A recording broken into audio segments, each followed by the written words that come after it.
Right. So I call to order the meeting number 2 of fiscal year 2022 of the AFC here on Westborough TV. We are also transmitting to Verizon channel 2. Let me read the pursuant to Governor Baker's March 12, 2020 order suspending certain provisions of the open meeting law. Governor's March 15th, 2020 order imposing strict limit gather in one place. This meeting of the Advisory Finance Committee will be conducted via remote participation to the greatest extent possible. And for this meeting, members of the public who wish to watch the meeting may do so in the following manner: on YouTube, Westborough TV, or on Westborough TV Verizon Channel 28 or Charter Channel 192. All for joining us tonight. I will quick go through the agenda. We have here an approval of past minutes, but I did not distribute those, so we will skip over review and approval of past minutes. And then we have our town clerk, Wendy Mickle, to discuss a request for transfer to the elections account. And then we have Mr. Ed Bain here, a citizen of Westborough, former member of the Advisory Finance Committee, to talk about an article he wrote on the analysis of the levy limit growth, analysis of levy limit growth for Westborough. And thank you, Mr. Bain, for coming tonight. Also, we have the town manager, Christy Williams, and the assistant town manager, Kim Foster, here to go over their recommendation on the town of Westborough staffing study, and also to show us a new draft of the capital planning process. Following that, we'll discuss liaison assignments and future draft agendas, as well as public reminders, and then take a vote for adjournment. But before we go to our request for transfer, we also have our town moderator here, Mr. Arnold, to present our newest member. All right. Yeah, thank you, Sean. I'll use up the time that was going to be spent on the minutes. So anyway, just a couple of quick points. First of all, I wanted to officially introduce the latest appointee, Melanie Board, to the Advisory Finance Committee. She's fulfilling 1 year left on an unexpired term from Jim. And I'll let her introduce herself. I just want to let you say it's Melanie, thank you for taking on this task and going up the learning curve. And just as you'll hear from Melanie, adding some diversity, not just additional gender diversity, but Melanie, a relative newcomer to Westborough, who's lived in different parts of the country and who can, bring yet another interesting perspective in trying to keep the diversity going. So Melanie, why don't you just give the details and introduce yourself so I don't mess it up. Thanks. I'm Melanie Board. We've been here about 5 years, and I've lived Seattle to Midwest. I'm originally from Alabama, and then now here on the East Coast. 2 boys, one still in the high school system, one starting pseudo college with COVID, and happy to join the team. All right, thank you, Melanie. I'm sure that on behalf of all the other members, I'm sure everyone, including myself, will help you up the learning curve. It takes a while to really feel that you've ever come close to doing well, let alone mastering it. So thank you again for taking on the task and joining. I just wanted to make another quick point, as I do still have one opening. Terry McGoldrick would like to retire from the board. And I had one person I was talking to, but because of expected job responsibilities, looks like he's not going to be able to join at this time. So I just wanted to put the word out that if anybody listening, or if any of you other members have anybody I should talk to, I'm sort of shaking the tree of my own network and taking notes of people who have been to town meeting and who seem to have the right temperament and ask thoughtful questions. But no decision been made yet, but I'm hoping to do that soon. And then unfortunately, I'm not going to be able to stay on the whole meeting tonight, but I will try to watch it later in the week when it's up on Westborough TV. And I just want, and I'm sure Christy's going to address anything that's coming up, but I just wanted to apprise the Finance Committee that two meetings. I had a chat with selectmen last week. At their meeting, again, the Board of Health on Wednesday, and it looks like the special town meeting might be held toward the end of September. And it looks like there's going to be a second article. I think the fire or EMT department got a grant that may be on there, so it may be a two-article town meeting. And then it's looking like the fall special town meeting is likely going to be planned for early November, but after the presidential election. So I got to go to some family matters to tend to. And I'm sure Christy will and the selectmen will be advising us as all that gets settled down. But just wanted to let people know that that was coming up. So anyway, have a good meeting. If Sean has my cell phone number, if anything really urgent comes up, and I'll watch the meeting later in the week. But thanks, everybody. All right, John, thank you very much. Melanie, welcome aboard. Okay, so our next item on the agenda is a request for transfer from our town clerk. Ms. Nick will take it away. Hey, thank you. Thanks for putting me on early. I appreciate it. Tomorrow's going to be an early day. So I'm looking to buy we have 5 poll pads, and they're used for elections to electronically check people in. And they originally, I bought them, the 5 I have, because for town meeting, it was to save money and help us check people in. So there would be a big cost savings, and I could use them for elections. But also the legislators last year voted that down. And so now with COVID, they're allowing them. And so I originally tried to get 15 last year, and this year, because now they've done away with check out, we have check in, just but no check out. So I really only need 5 more, not 15 more. So the legislature took so long, and I didn't actually think they were going to approve them, and then they did. So and I didn't encumber the money from last year. So that's the reason I'm asking for it this year, for this year's budget. This is Andrew. Could you explain what a poll pad is? It is, when you check in, it's an electronic device. Rather than checking a name off on paper, you just go in and you check off their name electronically, and then everybody that gets checked in, we download it that night, and it goes into the state voter registry system, and it captures all of the voters. So it's not a manual scan as we've had to do in the past. We've taken a paper voter list, and the barcode is next to the person's name. And then, you know, if 8,000 people show up to vote, that means you've got to click that clicker 8,000 times to check them all in. If you're just checking them in electronically, it's automatic, it's saved, and then it goes into we download it the next day into the system. So I've been using them, we're allowed to use them, and I have been using them for early voting. And it's worked out really well. It's much faster. I mean, you know, that's one whole step we don't have to do. The hours that we spend on things like that, mundane little clicking on every single name of every voter that shows up to vote.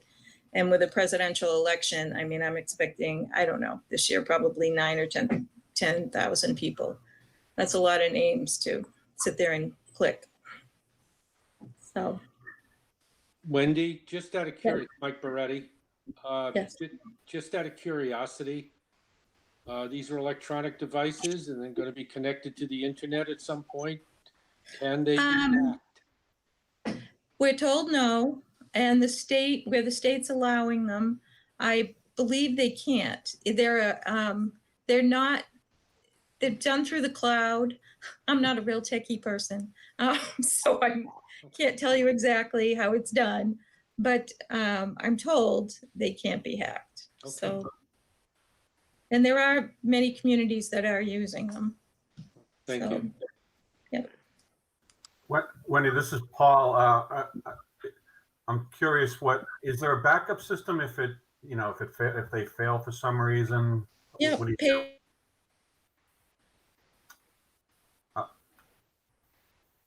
Oop. I think she was about to say paper.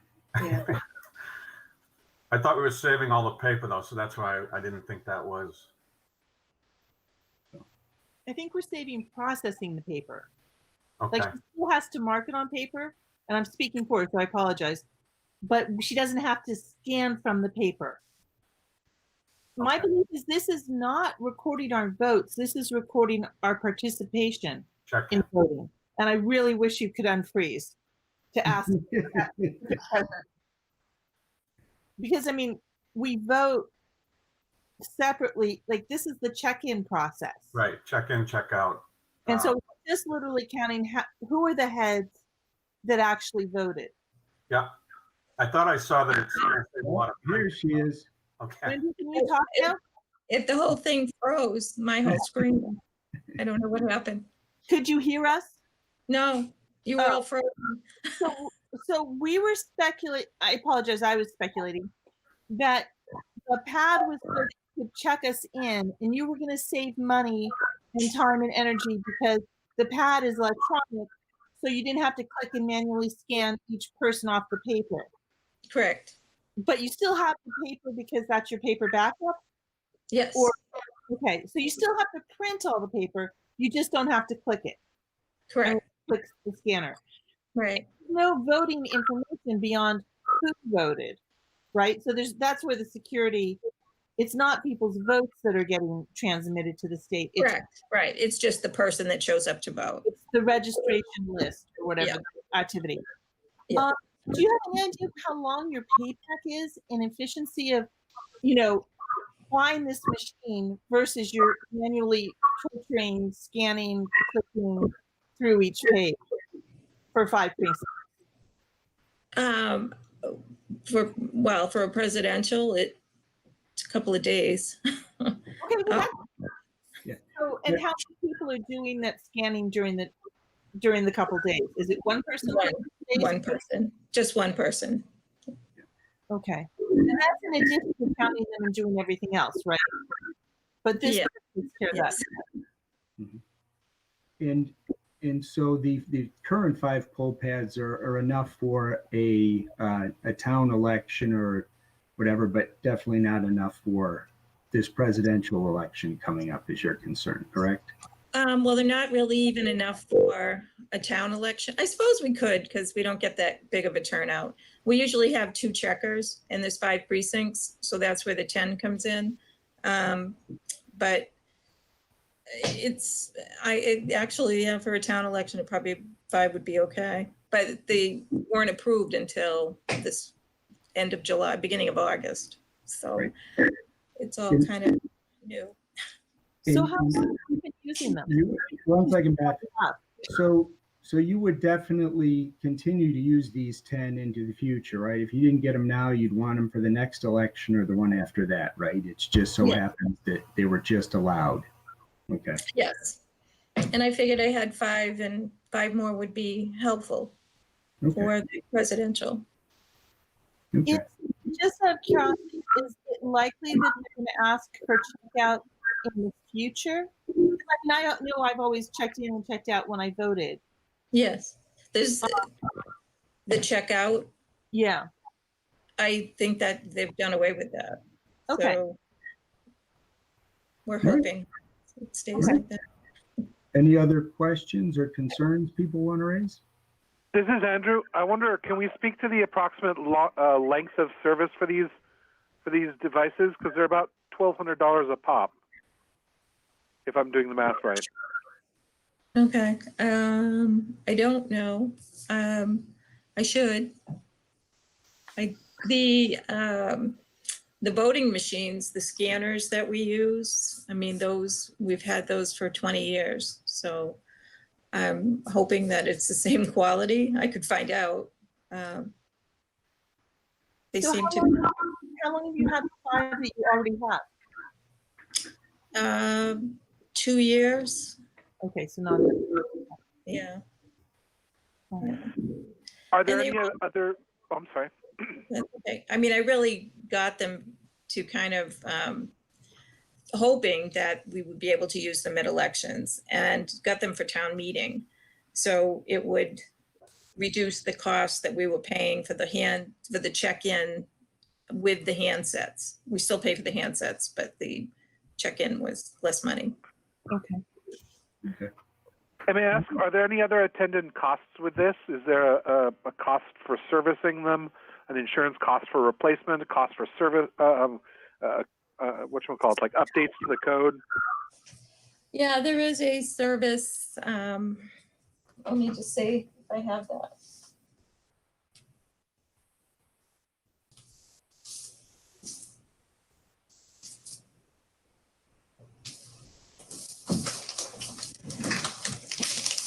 I should have been more prepared.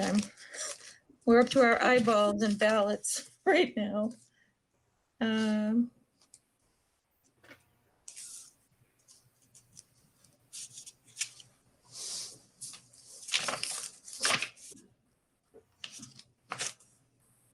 So for a 2-year warranty, software warranty, it is $1,500 for all of them. But that's included in the amount you're asking for? Yes. Okay. All right. Thank you. The vote. Yeah. Or are there any other questions? No. All right. Oh, I need a motion. I would make the motion, but I don't have the request in front of me on my computer. I did earlier, but I closed things. Right. And I think you can make it from what's on the agenda, I believe. Yeah, but I can't open my documents. Let me open it. Unless somebody has it faster. So this is Andrew. I'd like to move that we recommend that we accept a motion for the transfer of funds from the AFC Reserve Fund in accordance with Chapter 40, Section 6, in the amount of $7,950 to the budget name elections 11623/5245A. Second. Thank you. Okay, I will go around for a voice vote. Mr. Beretti, Yes. Mr. Hugel, Yes. Ms. Hensley? Yes. I'll take the thumbs up. Ms. Bloomberg, Blumberg, yes. Mr. Bradley, Bradley, yes. Ms. Ford, Miss Board, yes. and Keo, yes. So that is 700. All right, so you need a signature from me. How I can print off what you gave me, I could maybe drop it in the mailbox outside the town hall, or would that be the Sure. best? Thing to- Yeah, that'd be fine. Thank Okay. you. All right, thank you all very much. I appreciate Thank it. you. Appreciate it. Good luck. Thanks. Thank you. Thanks. Our next agenda item, Mr. Bain is joining us. Thank you very much, sir. And I know you're here to take questions, or I don't know if you received any questions. I think people have had time to peruse your paper. I'll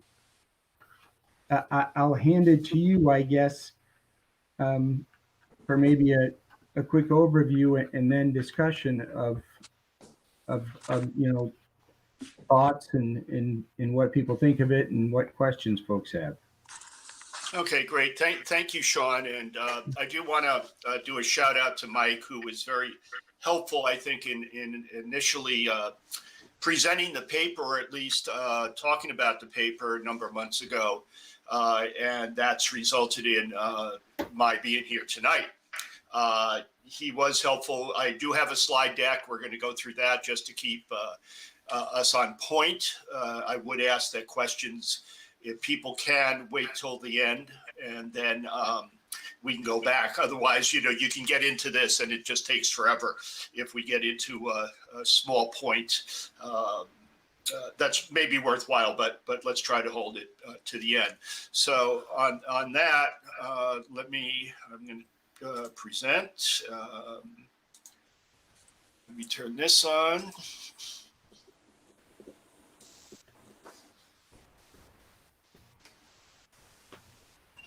Okay, hopefully people are able to see the title slide there. Drugs, robots, cell phones, and Prop 2.5 to pique your interest. One of the things that can be helpful, I know you may be seeing, depending upon how you have your screen set up, you might see my mug next to or below that presentation. If you want to do a full screen with only the presentation, you can do that by going to the lower right-hand corner of your screen, bring up the white bar for the meeting, and there's 3 vertical dots on the there. And one of the choices is change layout. And if you click spotlight, that will only show the slide. And another one is below that is full screen. So that way you're getting the full screen. Some of the fonts get a little small. So just a suggestion, but I think everything should be readable in whatever format you're displaying. So the title of this slide, and this is a summary of the paper that Sean, that you forwarded out, and basically the key point is why did Westborough become immune to our tax levy limits?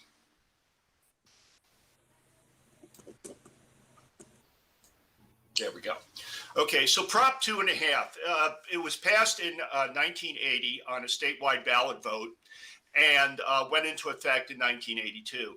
So, and I apologize, some of this is going to be repeat for a lot of people that are familiar with it, but I thought it's best to start at the base level and then we'll move up. So why did we call it Prop 2.5? Well, basically there were 2 components of the proposition regarding the municipalities' property tax limits. And the first one was what called the tax levy increase limit. And the annual increase of a town's tax levy limit cannot exceed basically 2.5%. So there's the 2.5 there, plus the amount attributable to taxes that are from new property. And we'll talk about what new property is in a minute. And as long as that stays within the town's levy ceiling. Now, the levy ceiling is 2.5% of the total valuation of the town. Right now, our town is worth a little over $4 billion. Which brings us to, I think, about 108 million as our levy ceiling, which means we could never permanently raise taxes in excess of that. We can do it temporarily if we needed to, but never permanently.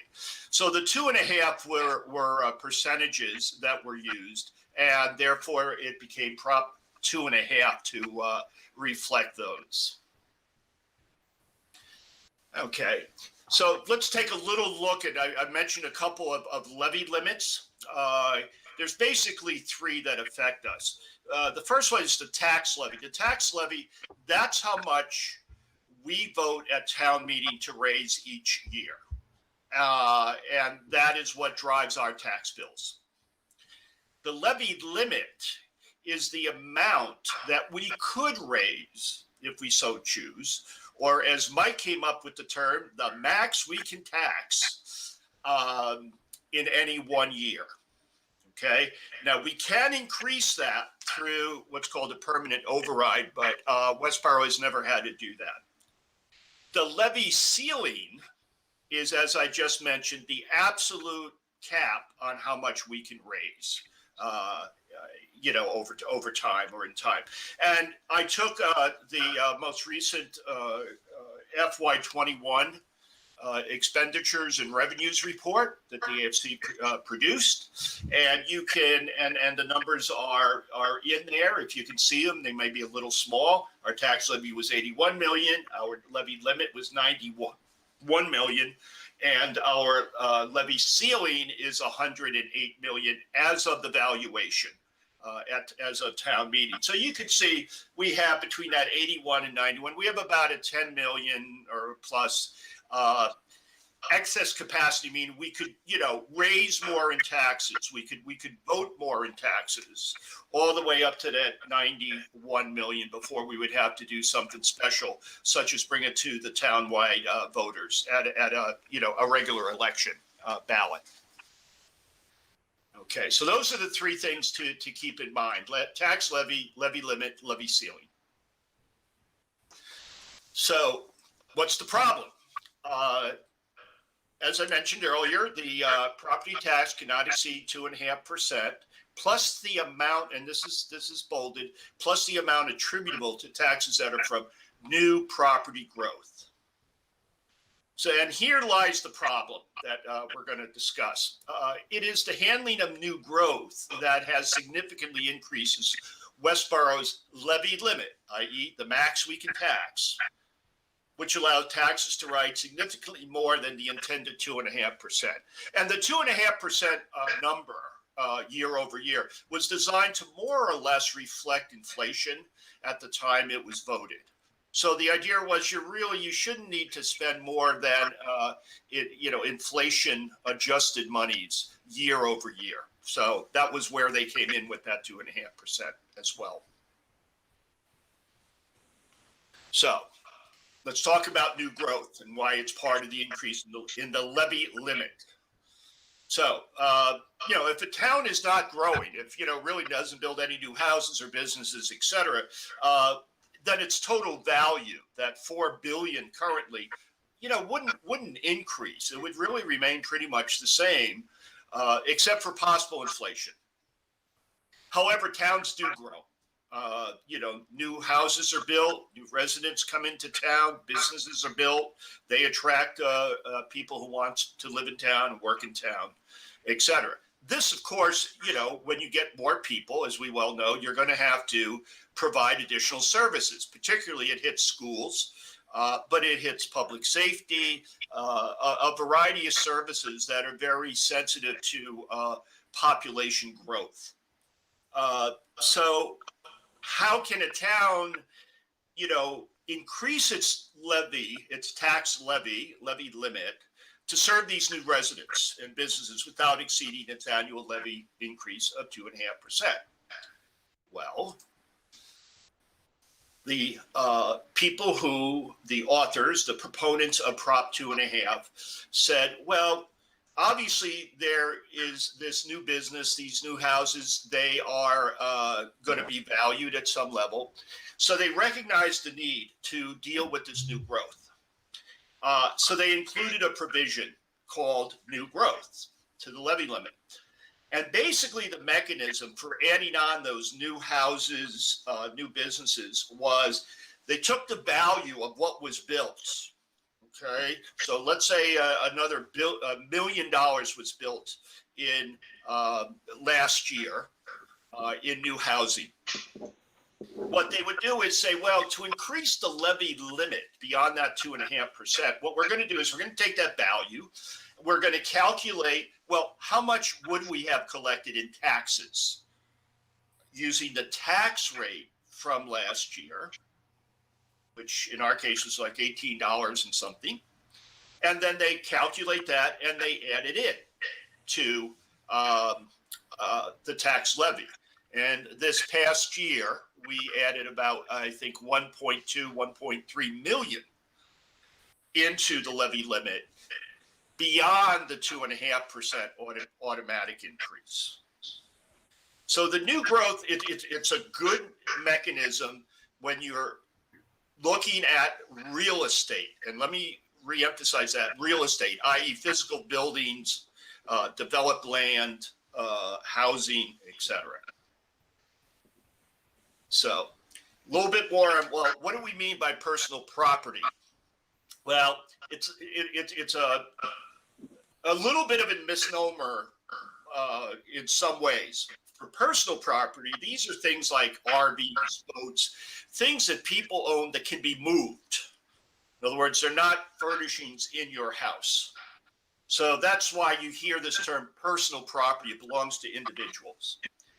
But for certain types of companies, personal property includes things like their manufacturing equipment,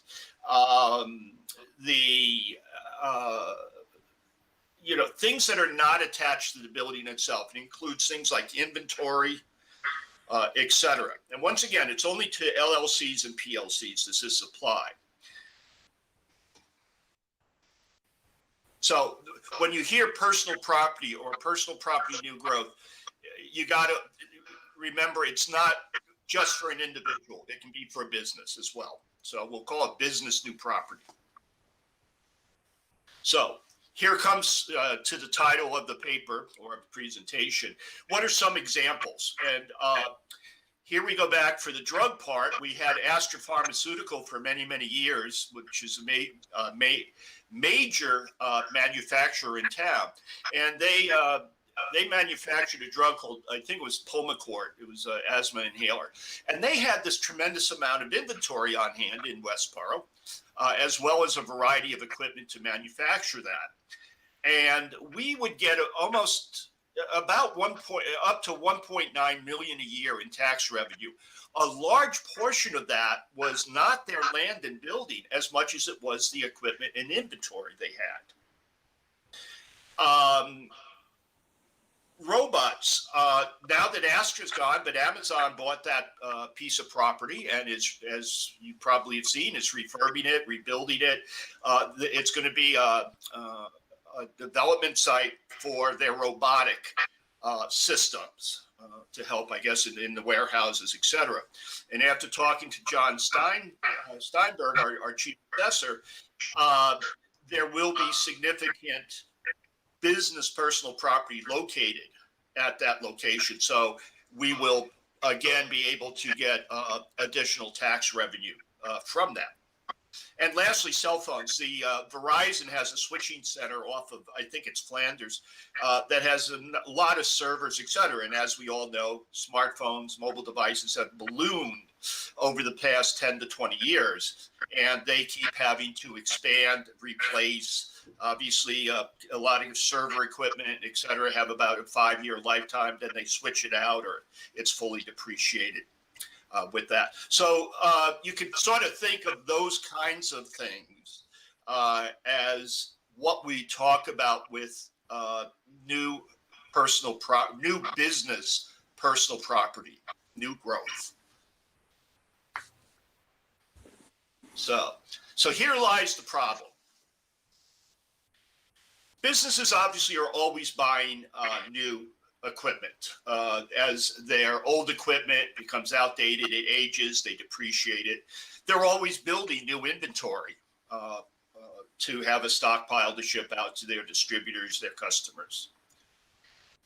However, as they buy new equipment or create inventory, they are taxed on that new growth. So during a year, that new equipment that they buy or that new inventory that they create is taxed, and it's considered new growth, and it is added into the town's levy limit, which, as we said, is the max we can tax. However, equipment and inventory are depreciated or sold over time, but the original addition to the levy limit is never removed.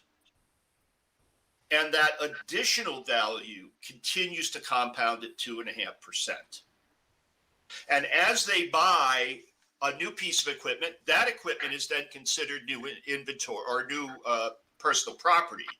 So it's once again added in or used to calculate our additional levy limit. So here lies the problem. In other words, it goes in, even though it eventually goes away, it never comes off the tax rolls. Think of it this way. You could have a house, somebody could buy the house, knock it down, leave the land bare.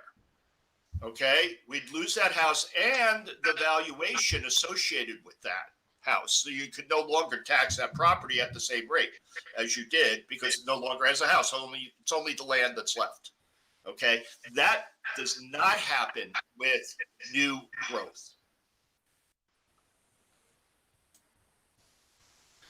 Okay, so the problem with the new growth, as I sort of just mentioned, for towns like Westborough with a significant business presence, the cumulative effect of business personal property can continue to raise that levy limit, i.e. the max we can tax, and therefore defeat the intended governing or throttling effect of Prop 2.5, which was trying to put a sort of a damper on how fast taxes could rise year over year.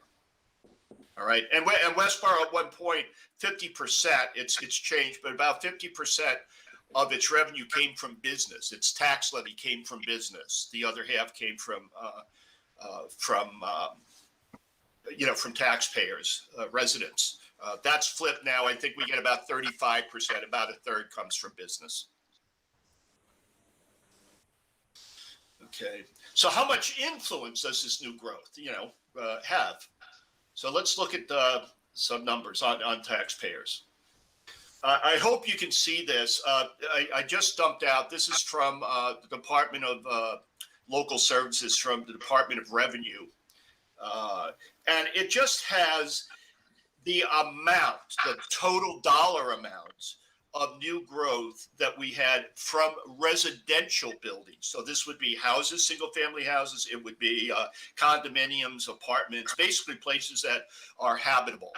And you can see it ranges, generally in the 20s. It's gone up, it's dropped down during recessions in 9 and 10 and 12, etc. It's come back up, but somewhere I'll say it's roughly about 25 million a year we add in over the past 20 years.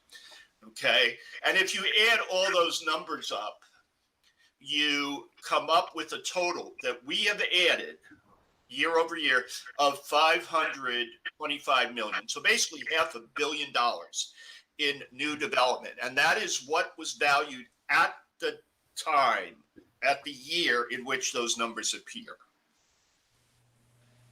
So, and this is to show you the difference between residents and then business new growth. We won't get into commercial or industrial. Okay, so we do a little calculation here. In 1999, i.e. the year before that list I just showed you, the town's residential value, the total of all the housing and land, was just about $1 billion.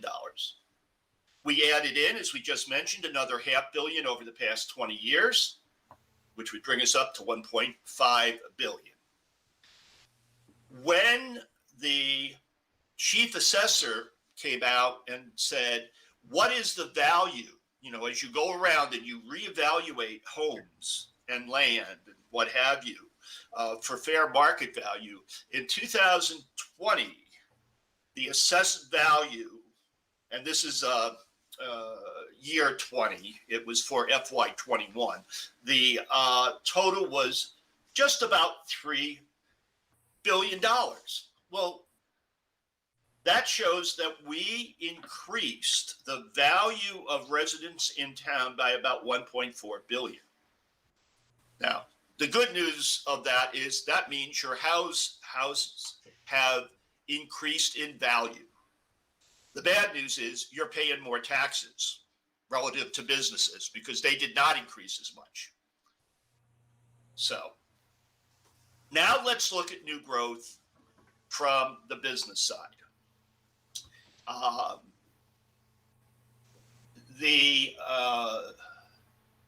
If we look at, this should be business personal property would be a better term on this. You can see similar chart to what I showed a minute ago. If you add up all those, it comes to $1.2 billion. So this is all that new equipment, replacing equipment, inventory of things like drugs, the new inventory of drugs, the following year's new inventory of drugs, etc. So you can see it's a significant amount that we attribute to new growth. And here I just have below that the 525, just to give you, an example of the more than doubling of new growth associated with businesses versus residences. So, likewise with residences, there is a determination, a snapshot in 2020 of, well, what's the value of all that new growth? And you could, first of all, we talk about 61 million at the top line, added that 1.2 billion. You would say, oh, well, shouldn't that be about 1.3 billion? Well, no, it was only 251 million.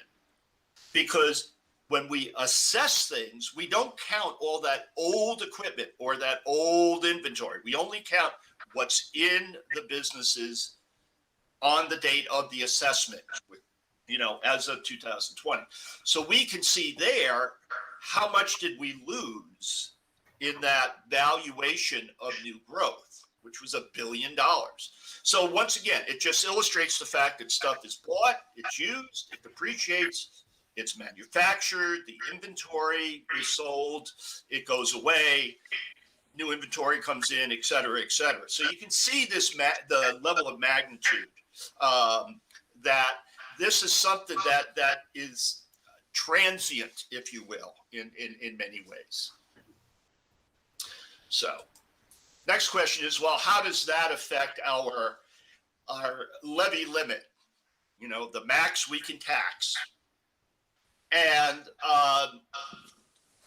as I just tried to explain, the new growth comes in, it adds into the tax levy, but it never goes out of our levy limit.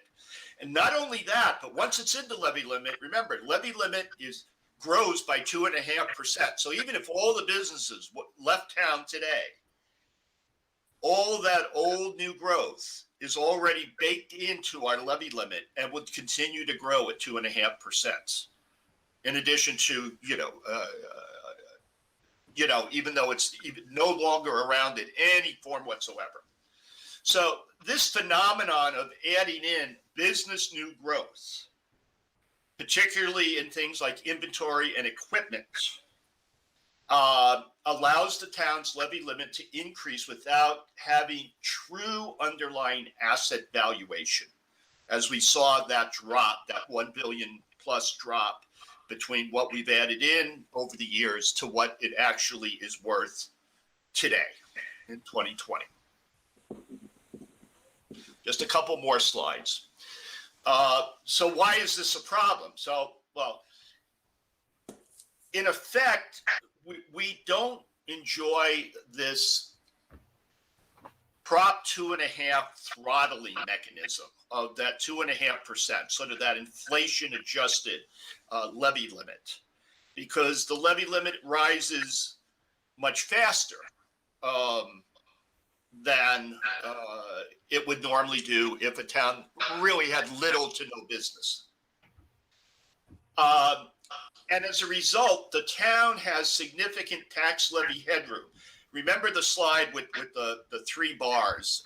It showed about 10 million, between 81 million and 91 million that we had, which was called excess levy capacity, meaning we could on town meeting floor increase by another 10 million if we wanted to, without the need to do what's called an override. In other words, have to go to all the voters and say, can you please authorize an increase in the levy limit? So one of the things it does allow is it allows our taxes to increase higher than 2.5%. And as you have seen as an AFC board, that we had a 4.4 or 4.7% increase this past year. You would hope that, well, why can't it stay down at 2.5? Well, it's because of this excess levy limit that we have in place. You always want to have certain excess levy limit. You never want to be right at that margin because things do come up that you need to have wiggle room in order to, sometimes go higher, from one year to the other with that. So let's look at a chart here that I think might be helpful. So here you can see the levy limit and the tax levy over the past 20 years. And this black line that you see here, okay, that's what our current levy limit is. Okay, if you go into, actually should be probably a little higher for FY21. It's about that 91 million. The dash line, the middle line, the dotted line, is what we actually tax. The difference between these two endpoints, that's our excess levy limit. So we could bring this dotted line all the way up and still be good, still be within our levy limit. Okay, you can see back in the early 2000s, we were right at that margin. I remember the AFC, they were counting nickels and dimes as things were voted to make sure we didn't exceed things. But over time, especially with this new growth in equipment and personal property, this has far outdistanced what we've been spending. Now, if you were going to take out, if you were not going to include new business growth, you could tax it every year, right, whatever the value is. But if you didn't add it in, because it is, as I said, transient, this is what our levy limit would be. So to the dash line. And you could see how much underwater we would be between the dotted tax levy and the, if you will, revised levy limit if we were to go outside, if we were not to use personal property new growth. And I think that comes out to about $12 million we would have to vote in an override. Okay. So what are the options that we have to try to deal with this? Well, there could be a way where if the legislature or there was a ballot question said, listen, we don't want to include this business new growth in the calculation of our levy limit. We'll tax it every year, but we won't use it to increase the levy limit. We won't attribute it into the levy limit. That would mitigate that addition. Another thing that could be done, I doubt that this would ever happen, but you can have underrides. The Board of Selectmen could say, let's put a ballot question on, our local elections, asking people, can we take $10 million or $8 million out of our levy limit? In other words, we will underwrite it and bring it back more in line with what our tax levy is, to once again have us have this discipline of a throttle, of a real limit for the town. Once again, politically and for a variety of other reasons, I don't know if that's viable. Those are the only two things I can think of besides, just us being, as a town, more watchful of how much money we spend. And I know the AFC tries to help us do that, but there's just a limit to how much you can, push back on requests for expenditures in many cases. So that's it. I know it was a lot to digest. Obviously, the paper pretty much covers this, hopefully explains things in a little bit more depth, references some things, and I don't know how I'm doing on time here, but I'll open it up to questions. And Sean, if you want to moderate the questions, I'd appreciate it. Yeah, thank you, Ed. Yes, and I don't know if people want to show a hand if they want to ask a question. Is there anybody? Jody. Yeah, thanks, Ed. This is really helpful. Really helpful to walk through it, get clear on definitions, and I think I'm absorbing where we ended up with personal property still increasing the levy limit, even though, because we don't take away the property that's been depreciated. Exactly.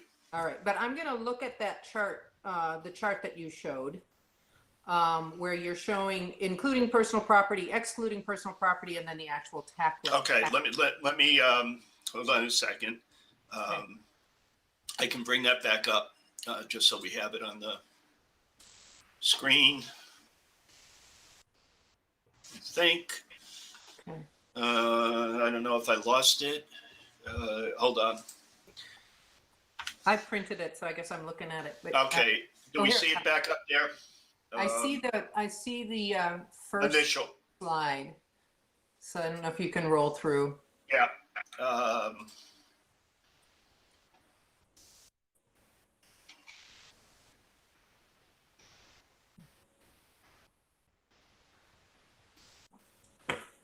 Okay, there it was. Go back to. No. There we go. Okay, so when I look at that, Mhm. my first impression in looking at this is we've started doing something right around 2012, and I don't know if you were at the helm or not, but we're clearly, for a number of years there, we were taxing to the max. We were taxing right up to that levy limit, including personal property, and somewhere around 2012 we started not doing that. Correct. So, I mean, to me, that indicates some due diligence on part of the AFC, some advocacy on the part of people who wanted to take hard looks at the tax bills, so we didn't have runaway increases. And I know this year when we were getting ready for the March town meeting, we produced a report, which actually you reviewed for me, that pushed back on what could have been 8 or 10% in tax increases and pulled that back down under 5%, which is still over 2.5%. Right. Some of what was wanted or desired or possible in the town, we pulled back. And then when the numbers, when COVID hit, the town leadership found ways to pull another $6 million out of that budget. Right. So look at your mechanisms, to somehow, self-impose lowering our levy limit, and see just by these numbers that we're doing some of that discipline ourselves. Yeah, there were really two things happening around that time, 2011 or so, whenever that starts to bifurcate. One was we were still recovering from the Great Recession.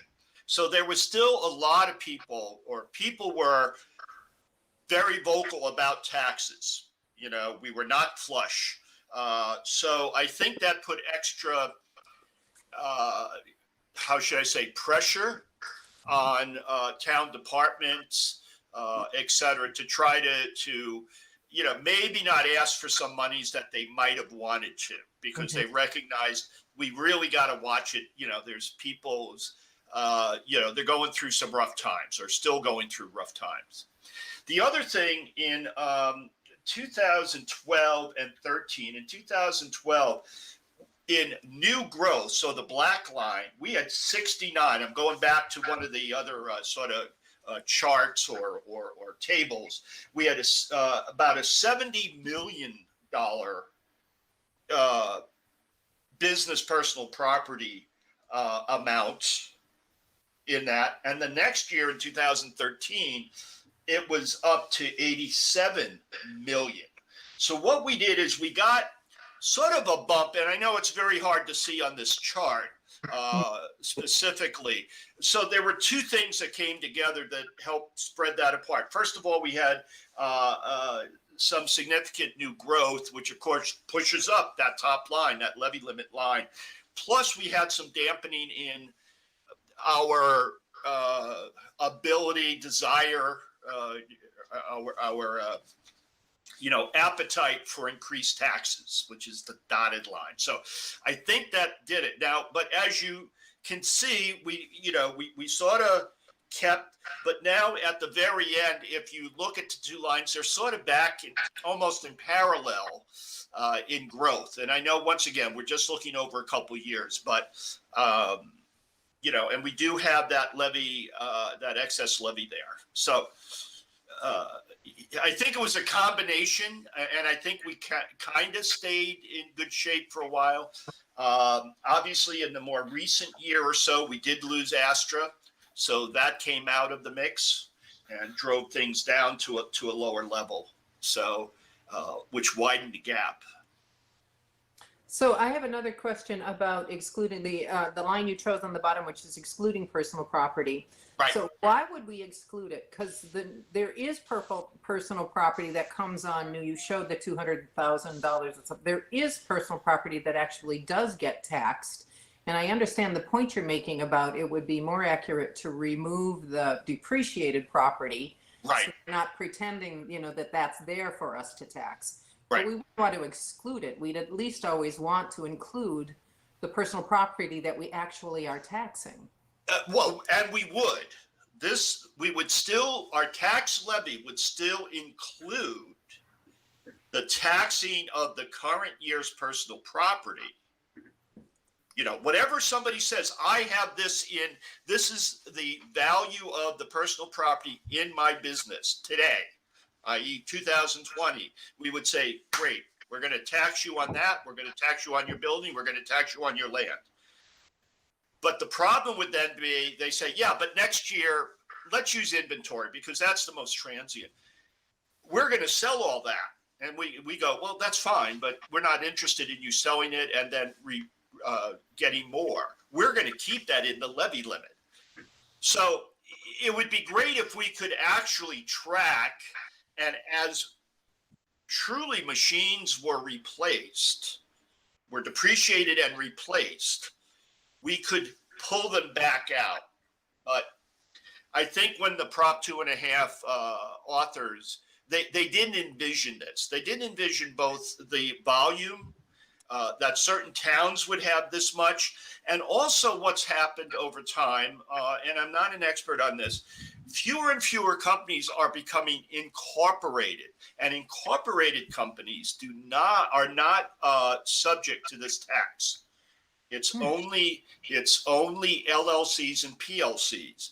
And my understanding is that the LLC and PLCs are more desirable as a governance structure than an incorporated structure is. It gives the owners more flexibility. So, and I don't know how much that has played into keeping more property, more business personal property within companies, within LLCs and PLCs. That's a separate study that could be done.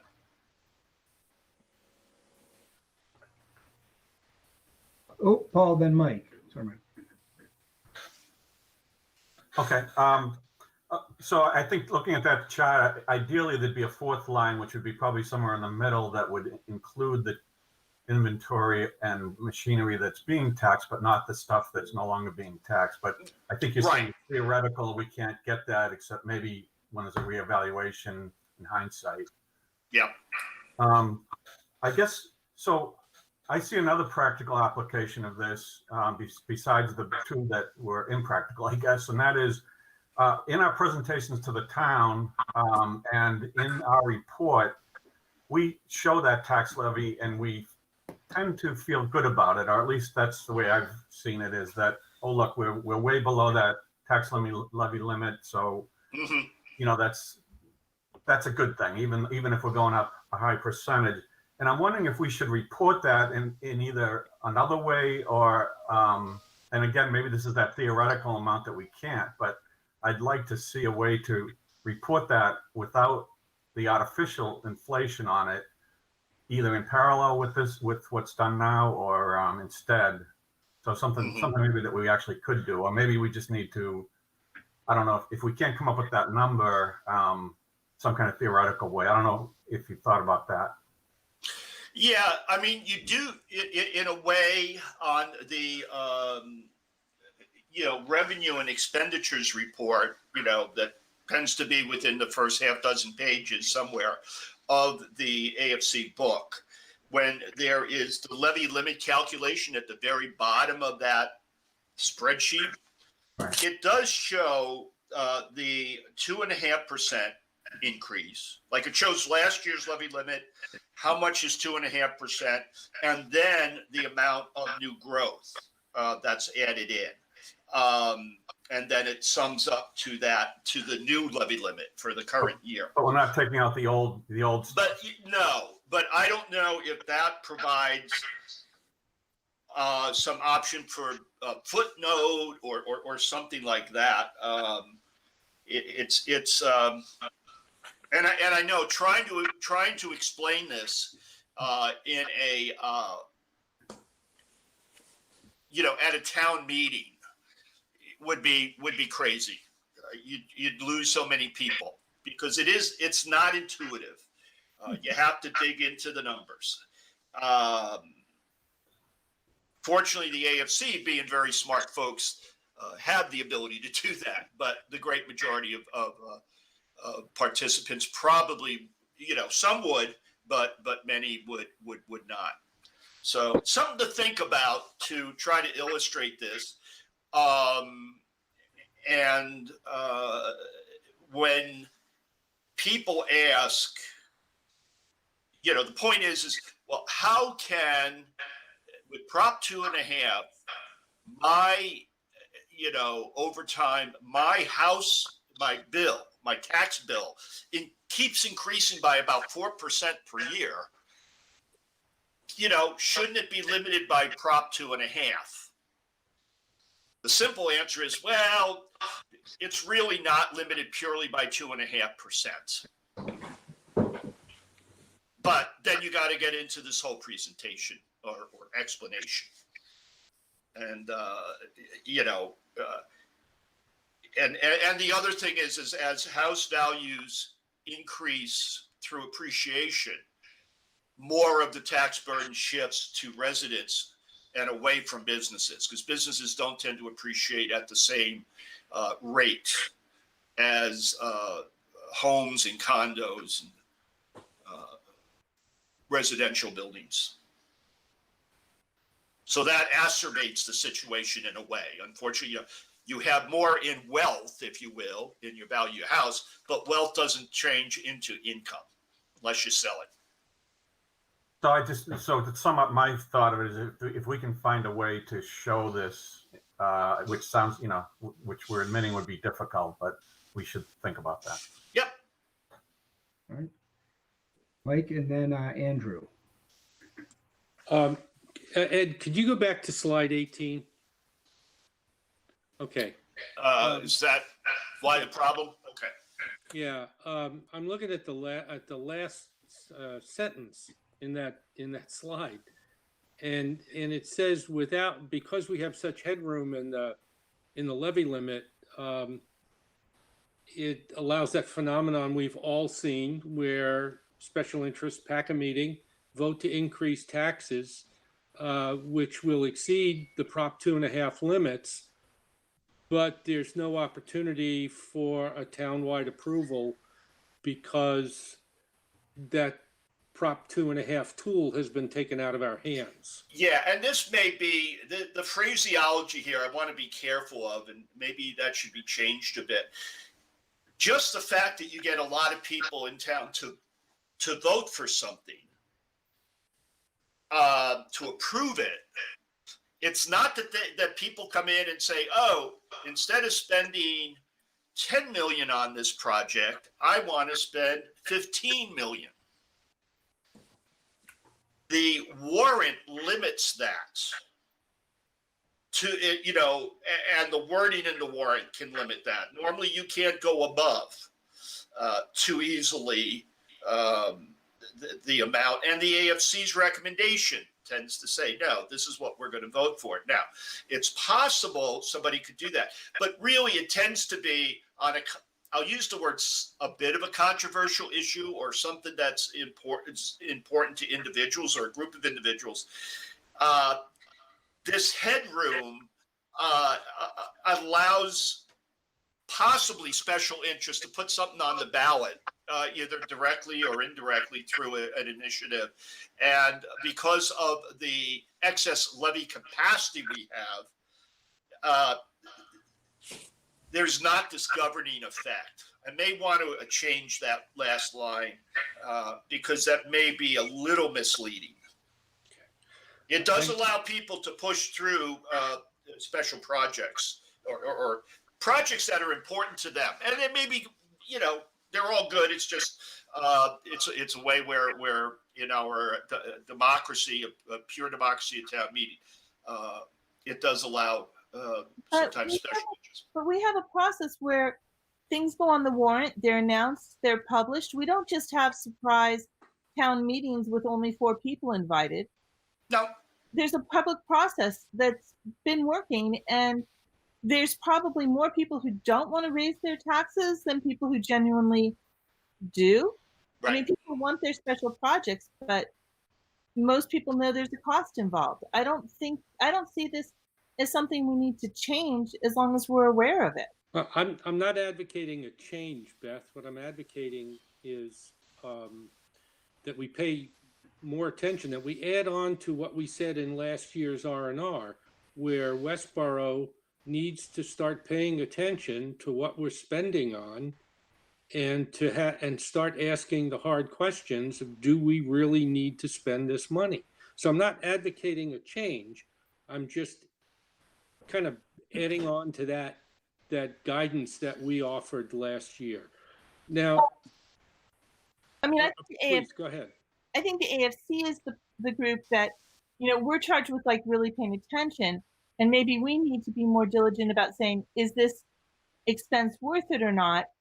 But I'm not seeing a need, because I think anybody who follows the town meeting process understands. I mean, I used to think, and I apologize because I'm going to pick on the golf club for this one, that the golf club committee had it down to a fine art. They like literally had all their members come in, vote for the golf club initiatives, and then they left. I mean, I'd rather see town meetings say, stay for the whole meeting, pay attention to what the school's doing, pay attention to what all of the warrant articles are doing, because as a town, the whole we have a town that's actually nice and has good financial checks and balances in place, that we seem to be, holding a good bond rating. We seem to be achieving the services people in town want. Yes, they cost money, but we're presenting that they cost money. Well, let's understand, I think, that we still have a large demographic in this town that has substantial, most of their wealth is in their home. And I think Hank was one of the folks who pointed out that they've got these beautiful homes that they can't afford to live in anymore. And that's particularly let's call them the over 65 crowd. They're affected, many of them are affected, and we know this, every time we raise our taxes, every time we vote to raise taxes. Right, but let me finish my point, Bethany. Okay. So while there are people who pay attention to what goes on in town meeting and town government in general, there are still many, many people in this town that don't. And the only time they do pay attention is when they get their tax bill. By then, it's too late. And all I'm saying is that, and I agree with you, that maybe it's more incumbent on us as the AFC to be raising these questions more and more with the general citizenry. But we still have taken away, intentionally or not, the ability of the folks to take this to a ballot question if necessary. Remember, we've got some stuff coming up down the road with the library and certainly the senior citizen center that people are wanting. So those are going to be big spending questions.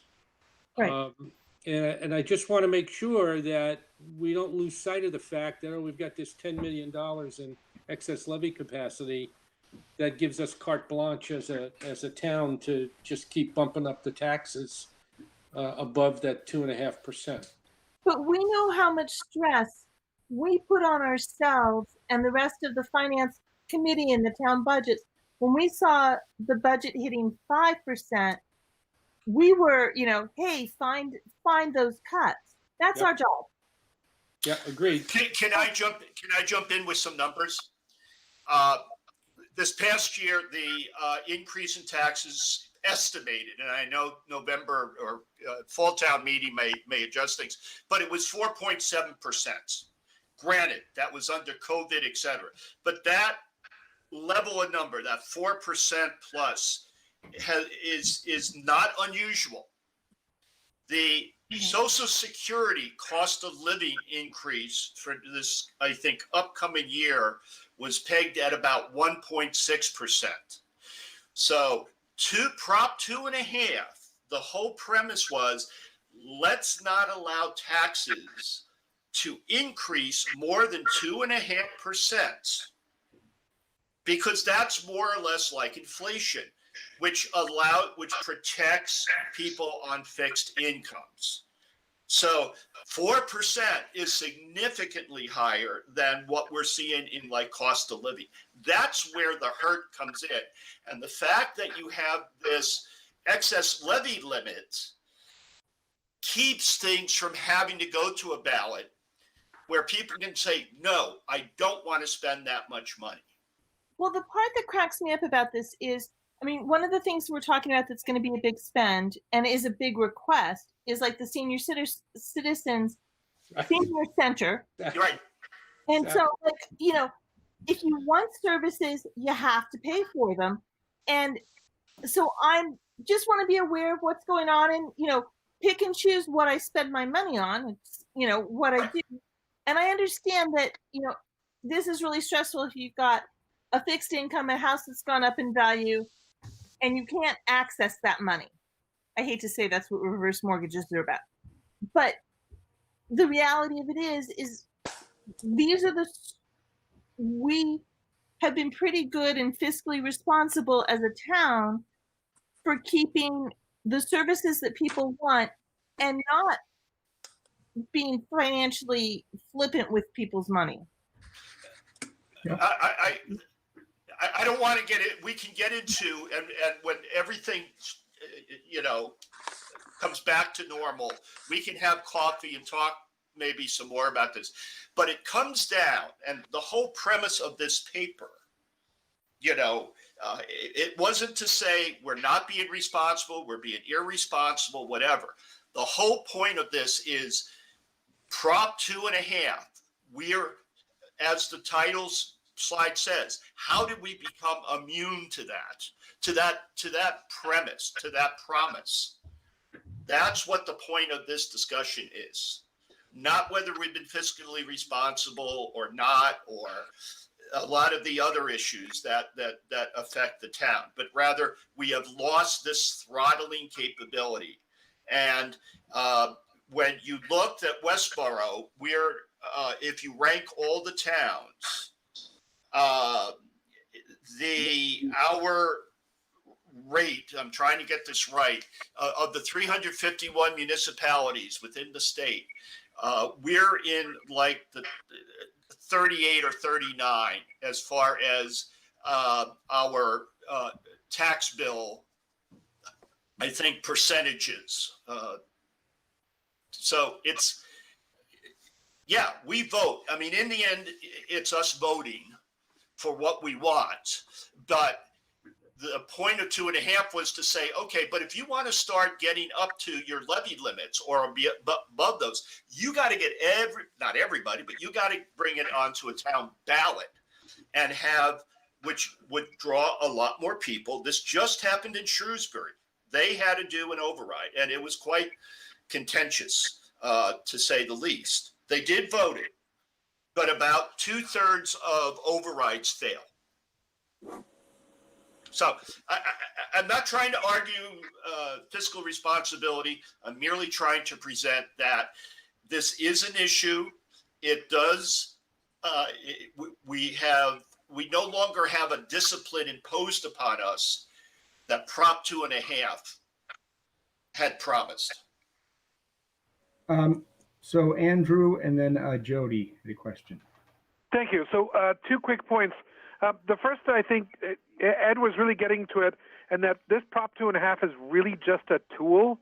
And to his point, it is a cudgel because it's something that works, with hard and fast numbers. And I think that the one of the ways we can address this is to recognize the importance of Prop 2.5, but also say, hey, we need to have guidance and boundaries within what our town is doing and managing that enforce that 2.5-ish% number as things we should be supporting from the town, things that the selectmen should be advocating for, and put rails in place where we would have to account for anything greater than, let's say, 2 3/4 or something to that effect. And I think from the purposes of what we're trying to do as a town, which is be responsible with our growth and not be too onerous on folks, that has this, in the end, it has the same benefit as addressing this specific Prop 2.5 glitch, so to speak. That's a good way to put it. It's an anomaly or a phenomenon. Yeah, and if I may, the second point I was going to make was to that point that it's an anomaly or a phenomenon. I think your paper does a great job of saying everything we're doing is completely above board. There's nothing shady that's gotten us into this. But what really struck me in the paper was that we are the fourth most aberrant town, anomalous town, in terms of how this has affected our community. And, I think Westborough is amazing. I love it to pieces. But I don't look at our town and say, hey, we're only one of, we're the fourth most, deviant town in terms of the way we manage our balance and stuff here. Don't what use the happening? word deviant. That's a little loaded. Sure. And I said it, for flippance, but I guess I don't see what makes our town so different in the last 20 years, because your paper looks at the last 20 years of this. I don't see what makes our town so profoundly different that 347 other towns aren't seeing this imbalance in a way that we are. I think more and more towns, I got actually a email or a call from somebody from their AFC, I don't know whether it was the chair or not, from Mansfield, who came across this paper in a Google search or something. And they were having a similar issue. And we talked about, this is it.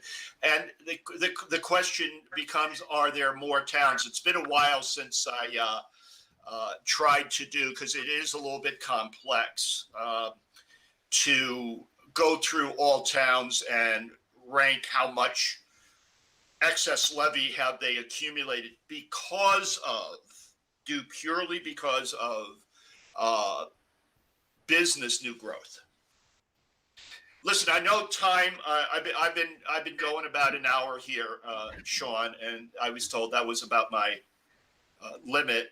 I am more than happy to, if people, and I'll let either, I'll let Sean as chair, decide the best way to do it. But Mike's been very, very helpful in this, to say, hey, maybe we should take this a little bit offline. We have to be careful about town meeting laws. So even if I do it individually, I'm more than happy. I'm retired now, so I'd be more than happy to bring up this display or reference the paper and talk things through if somebody is fuzzy on something I've said or something that's been presented. Because I think this is important, and the work you do is very important.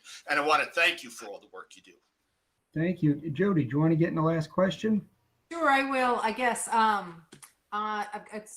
one thing is that we end up fourth on this list of people who have experienced this anomaly, because I think we're in the top 6 communities for commercial contribution to our tax base, which I would never complain about. I've seen that we get a lot of bang for the buck on having, a top 20 rated school system when we are much lower than that in average income. And that's because we have, the good fortune to be, have a strong commercial tax base.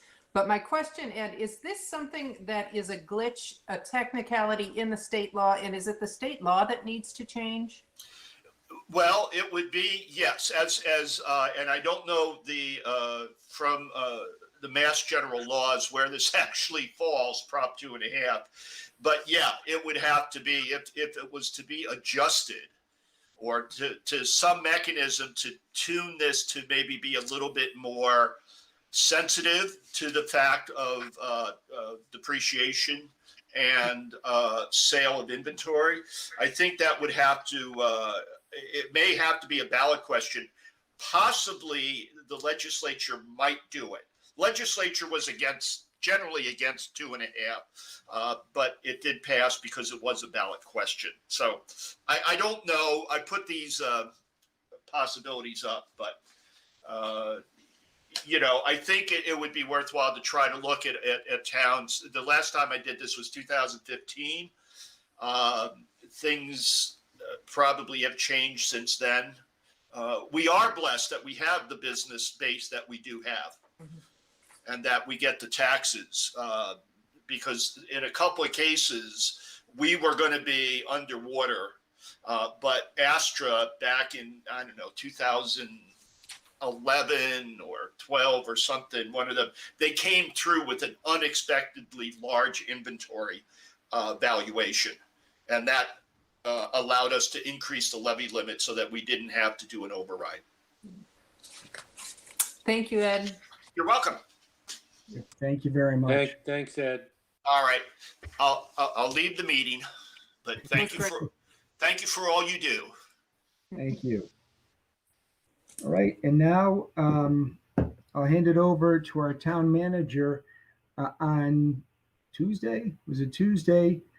Who went through recommendations from the town staffing study to the Board of Selectmen, and is here to sort of review those with us tonight. Christy, do you want to take the screen or? Yep, I'm here. Let me just pull up my presentation. All right, thank you.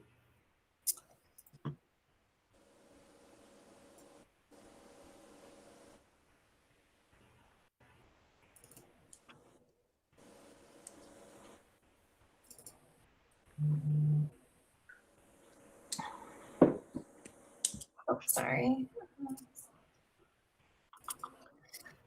Okay.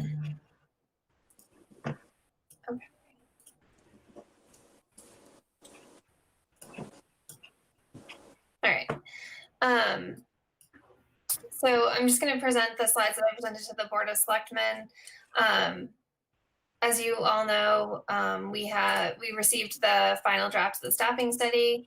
That's available on the town's website. And so within the staffing study, there were about 54 recommendations.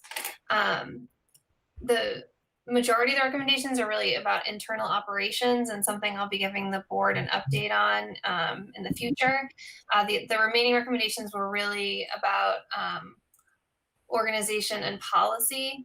And so those recommendations would require a vote of the Board of Selectmen, town meeting. Most of them require discussions with other impacted boards and committees. And so that's really the focus of my presentation tonight. Just so you're aware, I also provided the Board of Selectmen with a memo regarding the recommendations I'm going to speak about tonight. Both that memo and this presentation are on the website, the town's website. So in looking at the recommendations that are policy and organization driven, there are 4 recommendations that I focused on because those would be coming up as part of my recommendation at the fall town meeting. So those are to create a consolidated community development department, create a public information officer position, create a human resources coordinator position, and issue an RFP for a contracted golf course manager. I just want to clarify that this is how the recommendation is written, but not necessarily how I'm proposing it be implemented. So the first is the creation of the Consolidated Community Development Department. The study recommended that we create this community development department consisting of building, planning, conservation, economic development, and supervised by a community development director. Some of the benefits that were identified was the consolidation of a highly distributed development functions that are inextricably linked. It creates a clear structure for coordinated work, streamlines customer service, and really more effectively will handle large-scale development. I also wanted to note that in 2013, some of you probably remember that we did the EDSAT, the Economic Development Self-Assessment Tool through Northeastern, and that offered specific recommendations related to permitting that a community development would really be able to focus on once we were able to create the consolidated division. The different options that the staffing study puts forward for the community development director position is to create a completely separate director position, which would cost about $95,000 to $127,000. This is based on the town's current salary schedule and classification plan. We could elevate a department head to the community development director position, which would be about $11,000 based on that same salary schedule, or reclassify the current economic development coordinator position to the community development director position. That's currently vacant, and that would cost about $33,000 to $43,000. So my recommendation is to actually elevate an existing department head. So elevate the building commissioner position to the community development director position. You can see here, this is the current organizational chart when we talk about those different departments that are included in the consolidation. Right now we have my position, town manager, with building commissioner, economic development director, conservation director, and ZBA administrative assistant all report directly to me, with the town planner reporting directly to the planning board. The proposed would have a community development director that reports to me, and then that person would be responsible for supervising the building department, the economic development coordinator, conservation, ZBA. Though the staffing study does recommend that the town look at the reporting structure of the town planner, I'm not recommending that at this time. It's something that the Board of Selectmen, I think the planning board should take a look at. And so it would be, the town planner would continue to report to the planning board. So here you'll see, as I said, my recommendation is that we elevate the building commissioner to the director position. He would be, in addition to supervising those departments that we spoke about, he would also be the point of contact for the town planner, because the town planner will remain reporting to the planning board. And then we would have those departments underneath the community development director. I think it's very important to stress that this does not change the current relationship between these departments and associated boards and committees. So Conservation Commission, Zoning Board of Appeals, Economic Development Committee, all of those boards and committees would have the same relationship with the departments that they currently have. All of those directors currently report to me, and they would just be reporting up through the community development director. And just examples of other consolidated departments, we created, most of you probably remember a couple of years ago, we created a finance department, which was consolidating all of our finance offices. So we elevated the town accountant position to finance director, and now the assessor and the treasurer collector report up through the finance director. We also, more informally, have delegated community services type departments to the assistant town manager. So youth and family services, recreation, and the senior center report through the assistant town manager. And then the library director is also has the assistant town manager as a point of contact. So that would be similar to what we're proposing with the town planner and the planning board. And just like as we're proposing with the community development division, these changes that I just described did not change any relationship between the departments and the associated boards and committees. So I'll just go through the whole thing, Sean, if that's okay. And then if you have any questions, I can go back. Thank you. Okay, so the second recommendation was to create a public information officer. We talked about that a lot. We talked about the need for the town, to improve its communication out to the community. One of the things that what I'm recommending here is not to add a whole new public information officer position. Rather, the strategic plan, as well as the Board of Selectmen, the strategic plan cites as an initiative, creation of a communications plan. The Board of Selectmen has given that to me as a calendar year 2020 goal, is to come up with a communication plan for the town, and that's something that I've been working on. I have not presented it yet, but what I'm working on, we'll set up a process specific for how to communicate out, and then also leverage existing staff in various departments to implement different communication processes. Because right now we don't have any sort of process in place, or any sort of operating procedures in terms of how we communicate out to the community, and so people are sort of all over the place in terms of how the different departments are able to communicate out. So that's would be the intent of the communication plan. And so then my second piece of that recommendation would be to increase the hours of the GIS administrator to 30 from 19. The GIS administrator already, in addition to doing GIS work, supports multiple departments on the use of the website. And so these additional hours would be intended to help with social media responsibilities in the website, would be really able to support departments, boards, and committees that needed that additional support. Might be a small department. Some of our departments have as few as 2 people that might need some additional support. And some of our boards and committees don't really have any staff support, and so they might need some additional help in this area. And then this person would also use that time to update the website as needed and monitor any sort of messaging and activity across the pages, including the posting of meeting minutes and agendas. The other recommendation is to create a human resources coordinator position. I actually don't have a specific recommendation at this point. I just wanted to get it on everyone's radar. We currently have a position in the treasurer collector's office that's a HR, it's not HR, it's benefit payroll. It's really the focus of this administrative assistant's responsibility. That position in the last couple weeks has become vacant.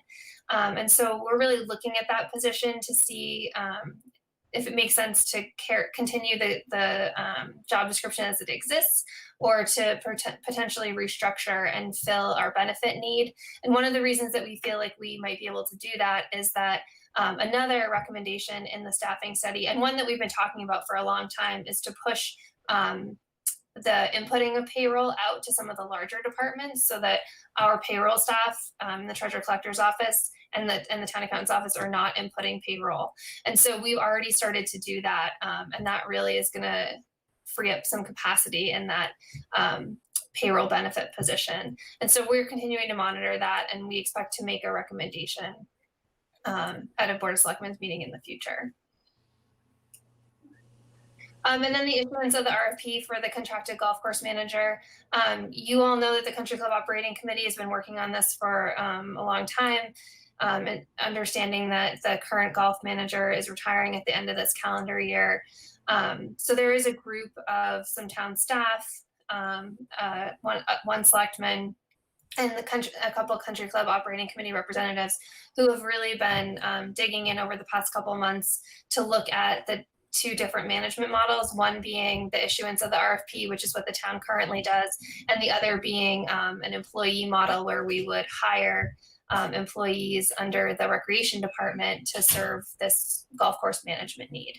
And so that presentation will be made to the Board of Selectmen on September 8th. So again, like the previous recommendation, I don't have specific recommendations for implementation, but those are forthcoming at the upcoming Board of Selectmen meeting. Recommendations for future consideration. So these are things that we wouldn't see in the fall at the fall town meeting. But one thing that the selectmen felt very strongly about and the staffing study spoke to is looking for regional opportunities which is ongoing. You may have heard that we're already looking at the potential for a regional dispatch center.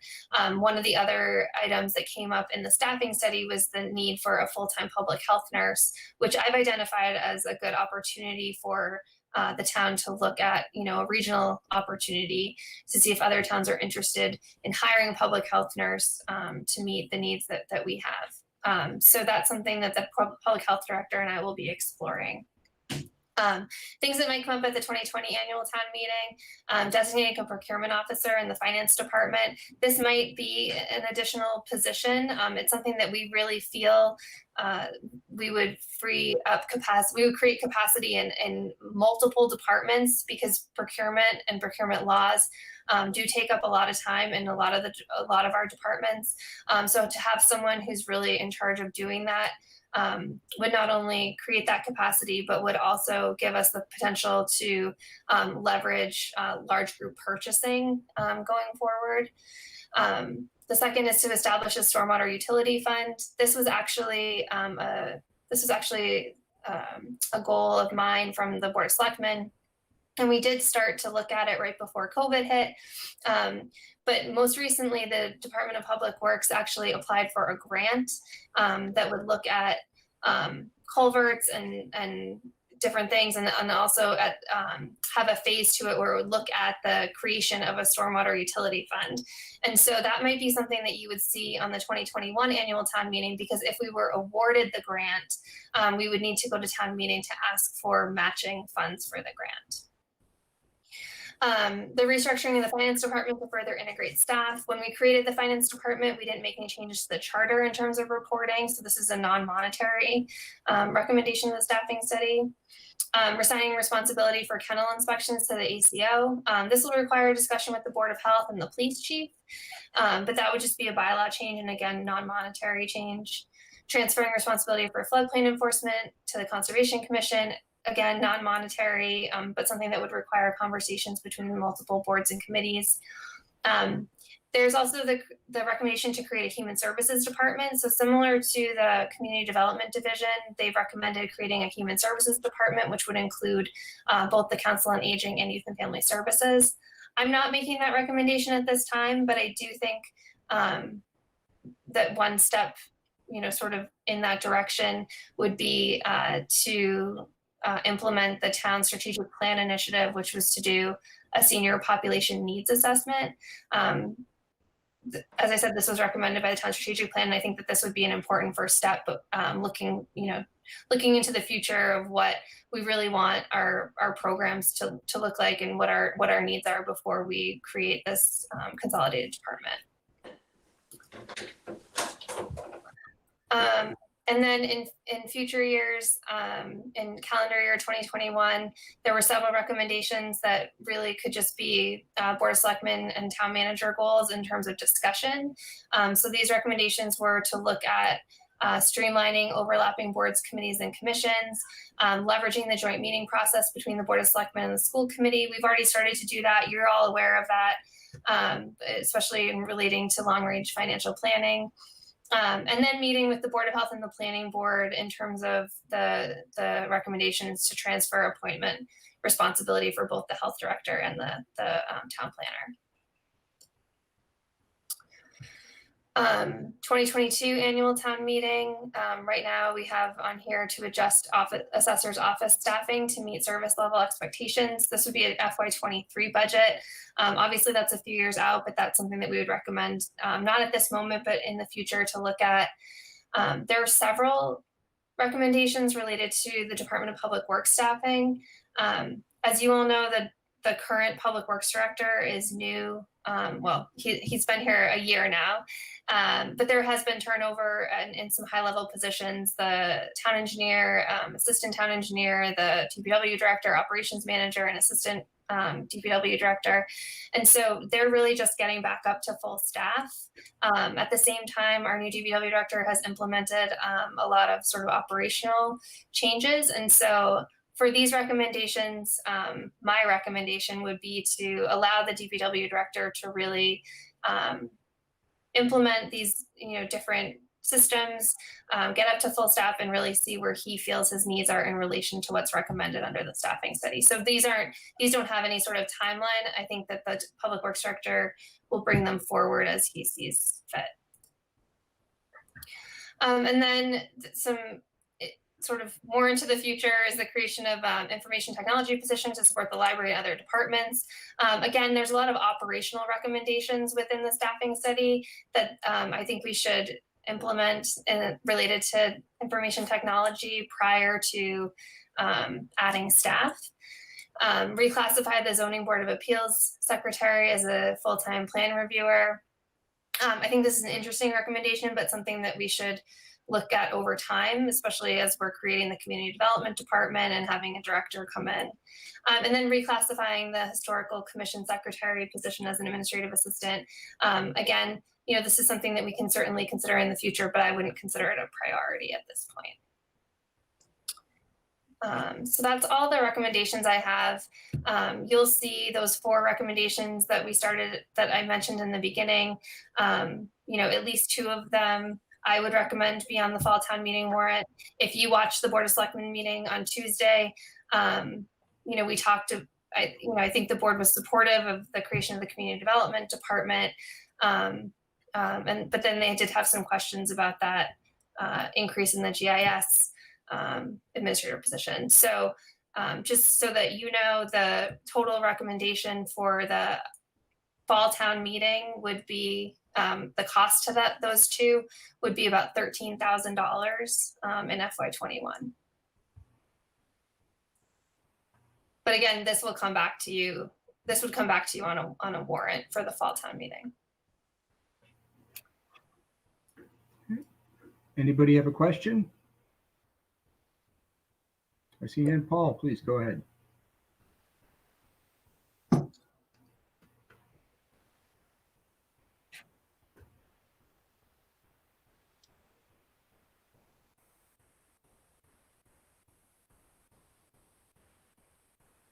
Oh, sorry, we can't hear you. Oh, we lost you. Okay, we'll come back to you. All right. Sure, Melanie, please go ahead.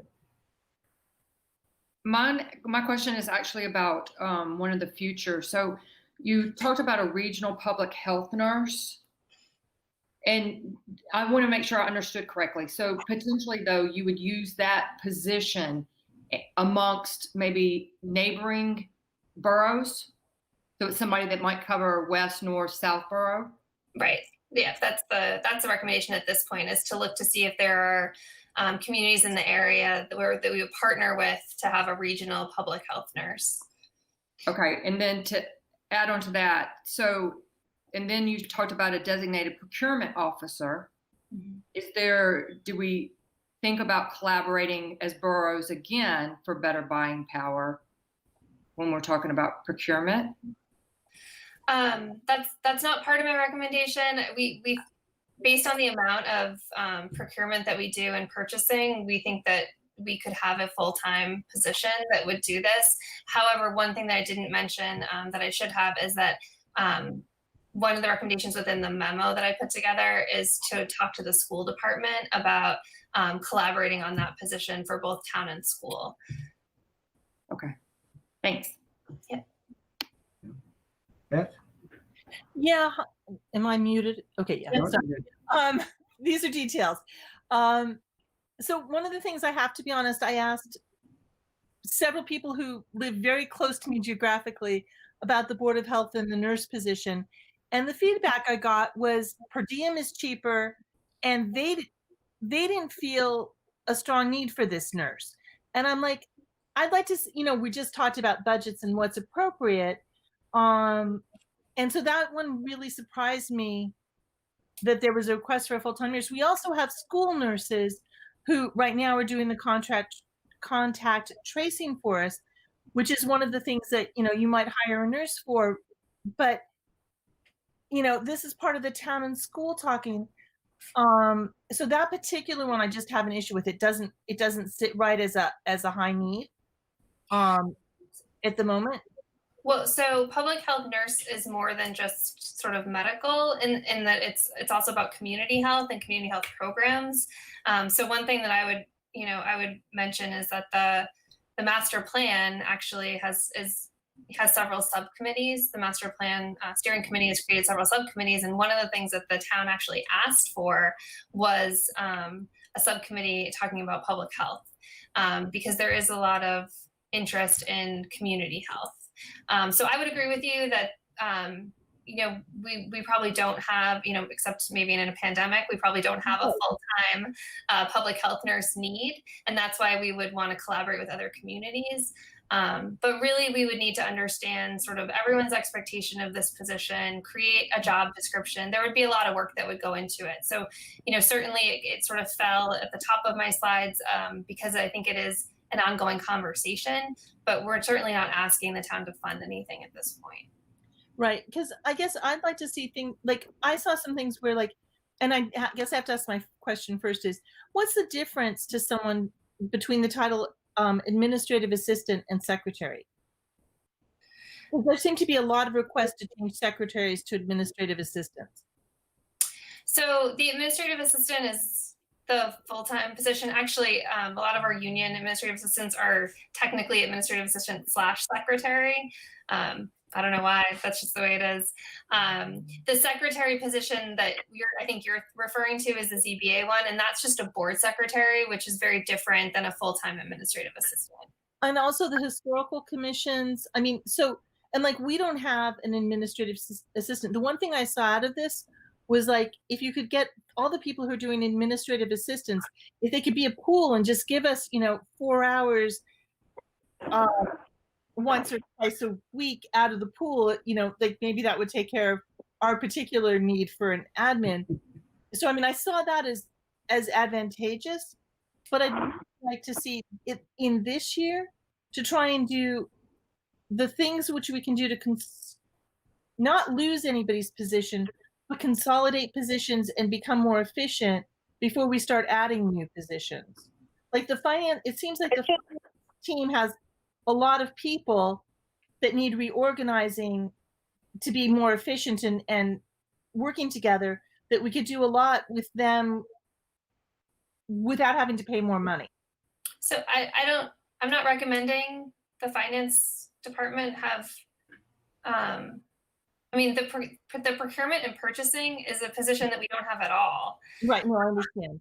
And so, certainly we should talk about that. But again, that's an annual town meeting recommendation. And so there's very few recommendations that are being made for this year that have a cost to them. We haven't developed a purchasing procurement job description, so I can't tell you where that person would fall on the salary schedule. But I mean, I think I agree with you. There's a lot of things that we can do before, and I think that you saw that in my slides, that there's a lot of recommendations that we have that I'm recommending that we look at and that we wait to implement some other operational changes. I don't think that there's really any positions, as you said, that we would combine. I don't think there were any recommendations to do that. But certainly creating efficiencies, creating structural efficiencies and operational efficiencies are things that we're recommending immediately. So, yeah. Christy, so the community development department sounds like it makes a lot of sense. If that was put forward, how many directs would then that leave you with? How many direct reports? Yes. Let's see. I'd have to do some quick counting. Still that many. Okay. Yeah. I mean, it's the chiefs, the DPW director, the assistant town manager, it would be the community development director, the finance director. So is that 6? But you lose the 2 admins. Yeah. I mean, don't forget the assistant town manager. Yeah. No, but that sounds like it makes a lot of sense. And then, because it does seem like your directs are sort of uneven. Yeah, I mean, that is definitely one of the sort of overall themes of the staffing study is the recommendation to reduce span of control. So. Oh. I'll try again with my cell phone. Can you hear me now? Yes. Okay, and this might conk out too because we have bad reception. But first, I thought this is a great, creative, I think, thoughtful approach to, the recommendations. Less thoughtful might be just, add these 3 positions and that's it. And yes or no. This is really, I think, creative. I love this. I had one, this is a real minor question, but I didn't understand the connection between the HR position and the senior reevaluation, if I'm asking that right. One of your last bullet points. Human services. So, yeah, so it would be sorry. not human resources. Yeah, so Okay. the recommendation for human services consolidated department. Yeah. Okay, I get that. I thought it was human resources. Okay, so the 13K is without the things that are still open, which is the HR possible change and the golf list. Yeah. That's all. Yeah.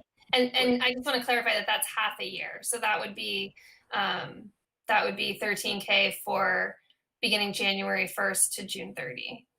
Okay, thank you. Do we have other questions? Yeah, this is Andrew. Yes. Yep. So understanding that our receipts are being, under close scrutiny now as to where we are economically, how does the staffing recommendations, how do they map against what we're planning on doing fiscally for next year? Because it seems reckless given what we just talked about for Prop 2.5 and where we know where we are economically, that the only thing we're talking about is increases. So I was just kind of curious to hear from you how we're looking at this more holistically for our entire budget picture. So it's not reckless. We're going back at and looking at all of our budgets again. Certainly we would not be recommending that the positions that we didn't fund for FY21 continue to be zeroed out and then adding other positions. That's not, that would never be our approach. So as we start to prepare for the fall town meeting, the finance committee will receive a presentation from myself and the finance director related to where we're at with our receipts and where we're at compared to where we thought we would be at. We did receive some good news that the state is committed to funding us at FY20 levels. So obviously, we didn't know that in June, and we estimated that it would be significantly lower. But certainly our local receipts in some areas are lower than we may have estimated, and higher in the other areas that we may have estimated. So I don't have a presentation for you, but I can tell you that this is one piece of a very big puzzle, and I certainly would not be recommending something that didn't fit into the overall picture. Thank you, Christy. And I do want to make sure I emphasize, I wasn't suggesting the recommendation was reckless. I was suggesting if we were only talking about net additive expenses, that it was reckless. So I appreciate you hearing how this fits into context with the larger strategy and the realization of where we are. So thank you. I do appreciate the clarification. Thanks. Any other questions? Okay. Christy, thank you very much. Just a question. So how much of this will end up getting presented at town meeting? I mean, because that's sort of the next big presentation that you have to do, right? Yeah. So all of these recommendations would come to you on the warrant as they were being proposed. So the first four that I talked about are the initial sort of the priority four. So that's the creation of the consolidated community development department, the sort of answer to the public information officer, which was that increase in hours. Those would come to you on the town meeting warrant. The golf course management would only come to you depending on sort of which way they go with putting out an RFP versus the employee model, and if they needed additional money to do either of those options. And then the HR coordinator position would only come to you if we didn't have enough money with that existing position to sort of redirect that money to a benefits type position. And that change would need to come to the Board of Selectmen, but would only come to town meeting if we needed additional funding for it. Thank you. Yep. I mean, I'm just going to say the one thing I think is this is such a big puzzle. It's almost like your presentation is going to have to be really clear to people, showing how it fits into the big picture in 2 minutes. You know, I think that's your challenge. Well, and I appreciate, Christy, that you sort of gave us the 2 and 3 years out look here Right. tonight, which you'll really only be presenting what sort of the first couple pages probably to a broader audience. Right, and it would be, it's not going to be presented in a vacuum when you start talking about the town meeting warrant. I mean, my presentations, as you know, are about the entire budget. And so these would be sort of individual items and how they would fit in related to a budget adjustment article. Thank you. How much town charter changes will we need for this? The upcoming recommendations would not require a charter change. Okay, because that was one of the things I saw sort of floating through as an underlying theme, like especially when they talked about all the numerous committees that were overlapping and things like that. Yeah, and there's many recommendations in there, but it's really up to the town to prioritize. So I think as the Board of Selectmen puts their 2021 goals together, they'll decide which of some of those recommendations they'll prioritize coming up. So thank you. Okay, thank you. Yeah. Now, the assistant town manager is also here. Are you going over the capital expenditure planning policy? Yes, I am. I think Shelby has a question. Shelby's been Oh, raising sorry, her Shelby, hand. did you want to say something? That's okay. Thank you. Melanie, welcome. I'm Shelby. I'm one of the members of the Board of Selectmen. So congratulations on being part of this great group. I just wanted to add to Beth's comment. It's a lot to take in. I mean, the staffing study in all of its recommendations, a lot to understand. How does it stand alone? How does it relate to the master plan? How does it relate to our strategic plan? They're all interconnected. In some ways, I'd say they're connected to even the municipal vulnerability grant initiative and program that we had at our last board meeting. So these things don't stand alone. So your point is well taken and perceived. I think that we need to collectively, boards like yours and ours, continue to point folks to the website. We're trying to do a better job, I think, collectively as a town to have information available and posted so people can read through it and understand it, because I think it's one of those things where you have to read it a couple times to really sort of grasp what are we talking about and how does this connect and what is this department. So I would just kind of encourage all of us as we're talking about it to our circles to point people to the presentations that Christy and team have posted on the website so that they can familiarize themselves, because quite honestly, the time to do that, as we all know, is not, in that 3-minute presentation at town meeting, although that will have to suffice. And that's Christy and Kim's challenge at town meeting. So thank you for the opportunity. Thank you very much. Shelby, are you sure you weren't raising your hand that you wanted to do the capital presentation? Oh, no, I can assure you I'm not, but I'm here in case there are questions. I'm trying to figure out if it's worse to be the speaker scheduled right before lunch and you're what's keeping people from their food, or to be now and keeping people from their bedtime. So, anyway. Or dinner, as may be the case for some of us. For some of us, you're right. But anyway, thank you. So I just wanted to take a little time and provide you with an update on the capital planning policy that I know Sean distributed in advance of the meeting. This is actually something that the finance team began talking about updating when we were actually in the midst of last year's preparing the capital plan for the FY21 budget. So once we got through that, we really came back, took a closer look, and what we wanted to do was really make it a more robust and comprehensive plan. And to do that, we went back to the policy, which is really our strategy for making choices, sort of our broad statement of goals.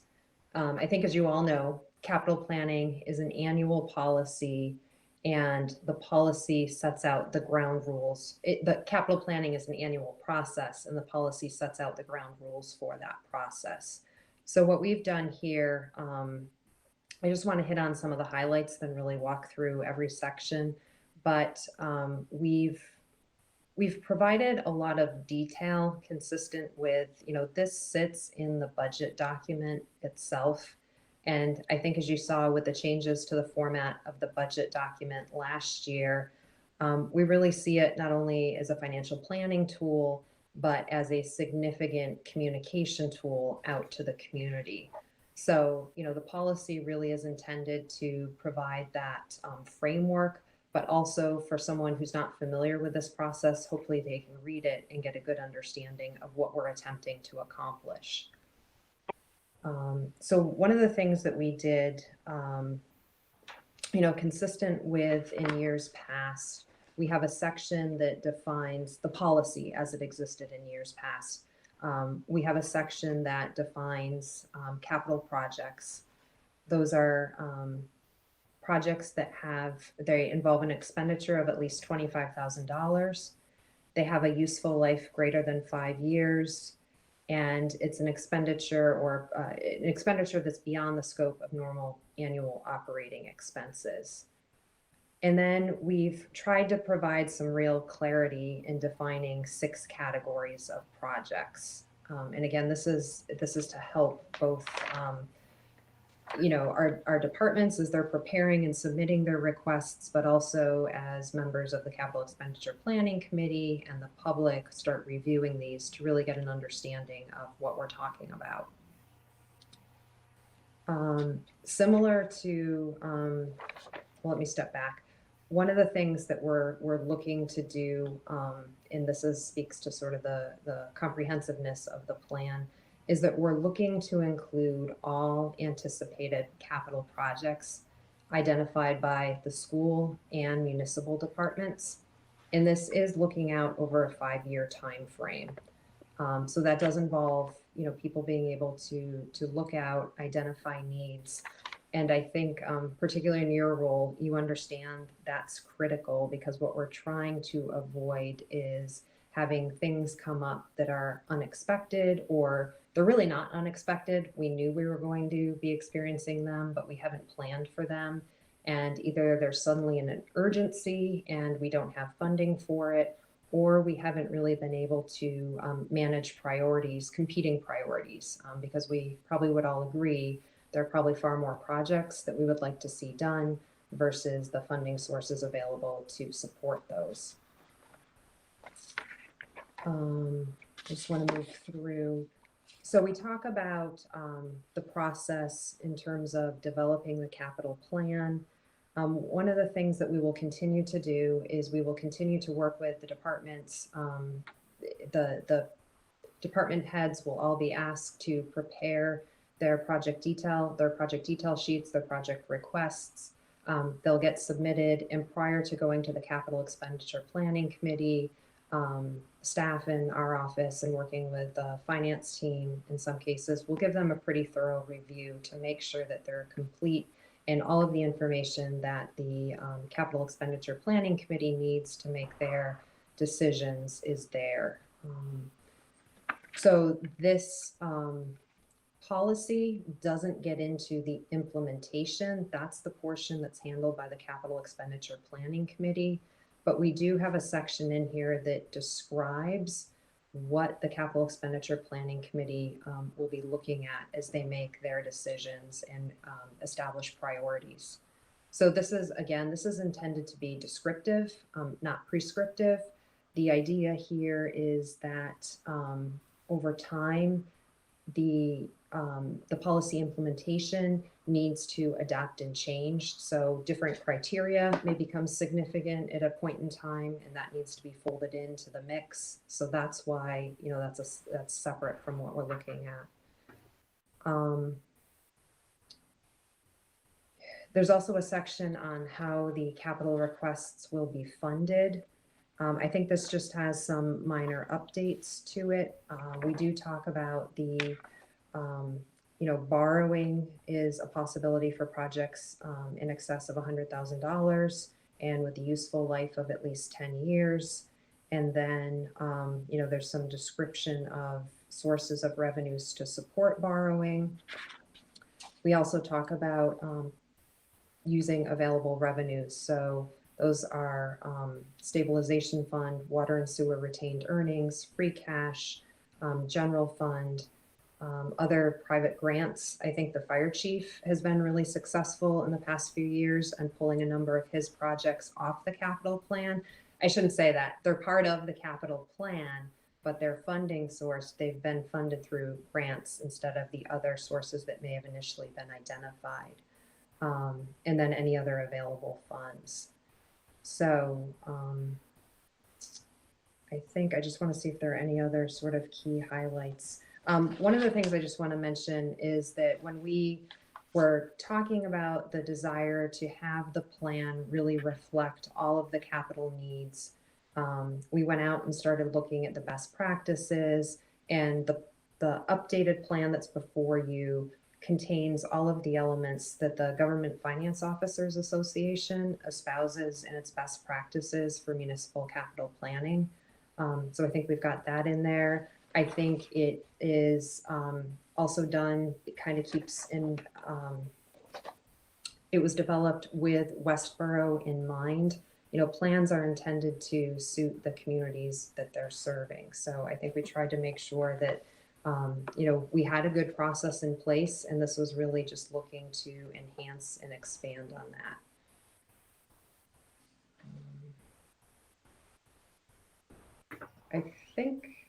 I think those were sort of the highlights I just wanted to hit up on. And Sean, I don't know if there's questions Sure. through you or. Jim, thank you. Does anybody have a question?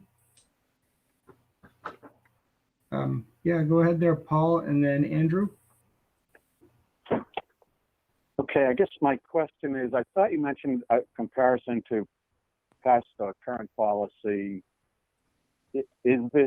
Are there major changes here, or is this kind of just codifying what is good practice, best practices? I think the biggest change is that it's the policy now contains a statement that it includes all capital projects identified by all departments, regardless of funding source, really is what we're looking at this point. And is the committee still mostly made up of citizens, or is there any change in the committee? No, the committee membership is similar. Well, I should say, Christy, I don't think it's changed much. No. The year that I've been here, it hasn't changed.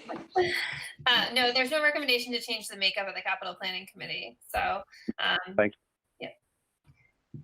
And I would say, Paul, I think if you look at the comprehensive fiscal management policy and the section on the capital plan, there isn't a lot of sort of depth, I think, in that part of the policy. And this really gives a lot more information related to what we'll be looking at. And, I think you'll recognize that even if you aren't the representative to the capital planning committee, as it comes back to you this year with more information and more departments and even maybe some boards and committees participating.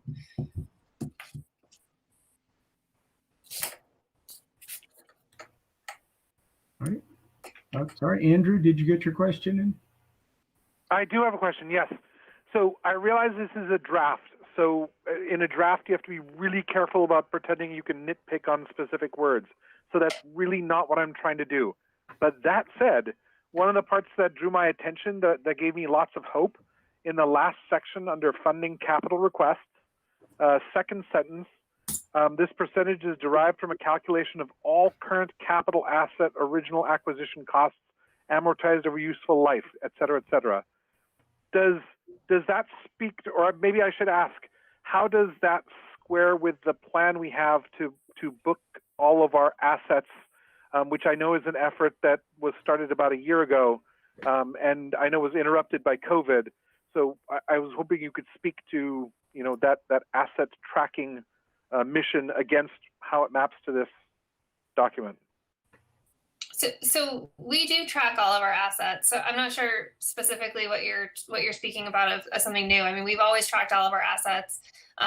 We use the state guide on useful life recommendations for the vehicles, and we, and equipment that's on there, and we put that into our capital report. I don't know if that answers your question. I'm not sure. So there was a move at the end of last year before we started the capital committee meetings to get that comprehensive list in a single place. The documents we were working off of were like 5-year looks and best guesses by different groups. But I know that one of the conversations, and certainly one of the things you were talking about, that was a goal that was being held up because of COVID, understandably for priorities, was the idea of putting everything into one place where we could look at the entire picture, because it's been my contention that we haven't really had a good idea of what that capital replacement cost is for everything we own. So when we put a target of 1.5%, what we end up doing is covering with $1 million, but then also having all these other capital requests that don't come in sort of go and buffer that. And it wasn't a full picture. So with that, I'll be quiet now. No, okay. So now I understand. So yes, you're right. We have been talking about getting everything into one document, and that is the goal. I think, it'll take us some time to, sort of be able to, it'll take us some time. But I think but yes, that's the goal. And I think that was one of the things that Kim was talking about in terms of the policy, is that, we'll have, in one document, we'll have building projects and we'll have infrastructure projects, but then we'll also have, police cars. So yes, you're right, Andrew, that is the goal. Thank you. Yeah, so I had a question. So something like the library would then be part of the capital plan, and I guess I wouldn't say it wasn't part of the capital plan. I guess it really just wasn't part of what the capital planning expenditure committee sort of reviewed.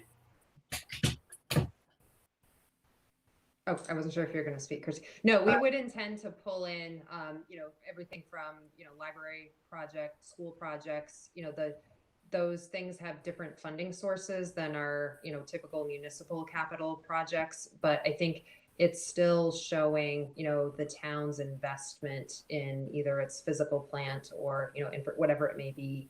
I think it's important for it to be recognized on those documents, because while there may be a major portion of it that's funded through, grants, be it MSBA, through the library building, at the state level with the libraries, there's typically still a significant portion that falls to the town.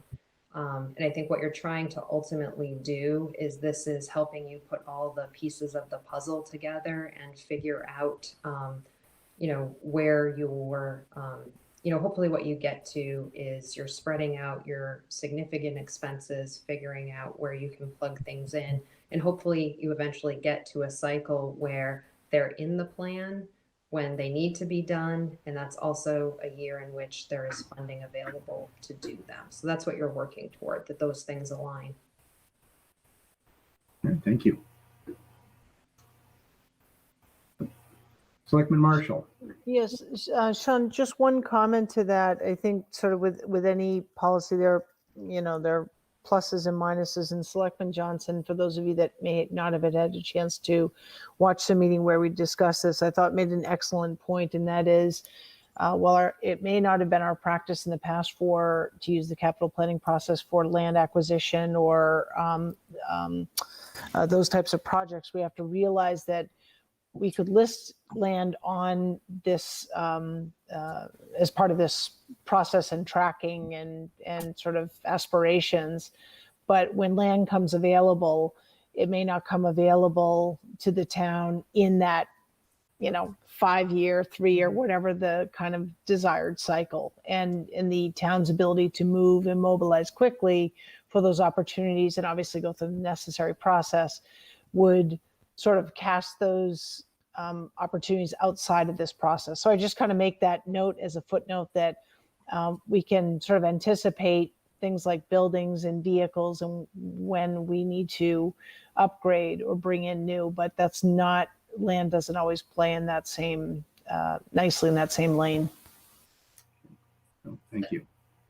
But one of the things that we had said was that, right now when we're purchasing land, we're using some of the reserves that we have, but obviously those don't necessarily replenish.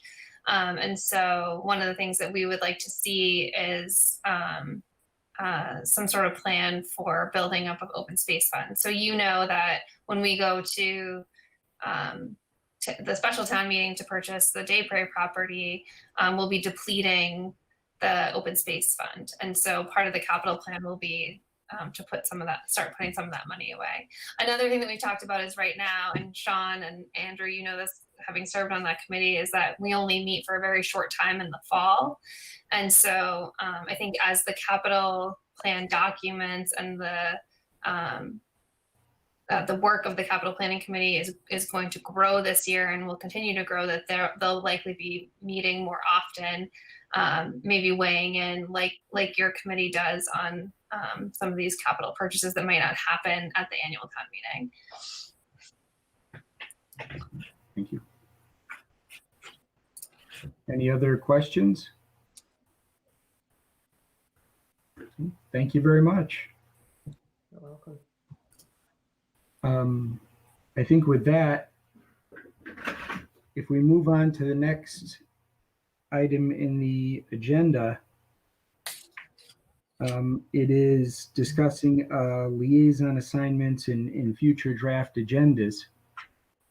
Certainly everybody's invited to stick around, but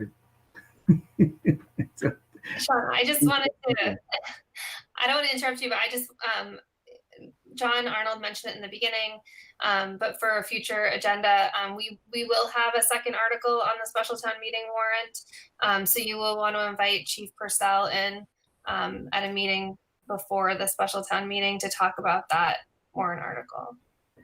Gotcha. And it sounds like that, since it isn't out there yet, that means it's at least still 2 weeks out. And so we're targeting September 29th for the special town meeting. Okay.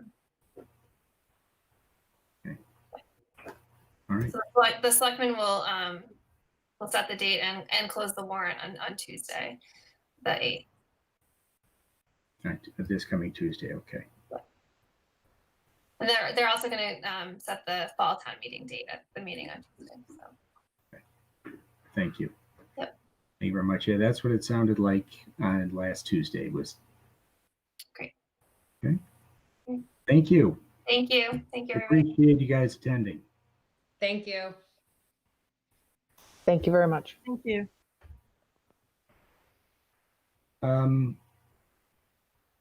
So in terms of liaison assignments, we do have open assignments. I didn't send the list out before this meeting. I sent it out before the last meeting. And, I had updated it by taking Jim and Terry's names off the list. So I think all the open positions were noted. And people, please feel free to correct me where I may be wrong on the document. I think we're without Hank today, and Melanie really doesn't know what she's getting herself into yet on the liaison assignment. So maybe we can briefly go over what we mean by liaison assignments. And then we can certainly discuss it and then assign them in our next call. And since we don't have any warrant articles yet or anything of that matter, I don't know that we would, we have the time to, in order to do this. And folks can correct me where I'm wrong here. So the liaison assignments, so there are roughly 30 different departments on that Excel spreadsheet, if I can remember correctly, and things like the police department, the fire department, but then it's also a lot of the different boards in our departments within town, like the planning board is one, and Paul's been doing the planning board for a while, and then that we've got a municipal building department. There's a few that have specific beginning and end, that will have an end point at some point. Like there was the K-3 building department when we were focused on Hastings, Fales, and Armstrong. That one is, I think, still convening while we're building Fales. But so some of them sort of will have a specific or will have an end date at some point, but some of them are ongoing. And the role of the liaison, as I consider it, is really you are, if we need to request somebody to come before us to speak on a warrant article or on their budget, you would help coordinate that. You would also, spur committee ended, yep. Also, sort of take any questions we might have to that, the individuals on, in sort of maybe the head of the planning board or something to get answers to bring back to us. It's not an advocate position so much as you are just making them aware if we have any concerns or any questions about things they have coming up, like warrant articles or budget increases, and then getting them in front of us and sort of coordinating that type of activity. So some of the liaison roles are much bigger than others, like the school department liaison. We have 2 for that. That is probably the biggest liaison role, but then, the police and fire are pretty good size. And then you have just smaller departments that are maybe only 2 or 3 people. So how did I do on that?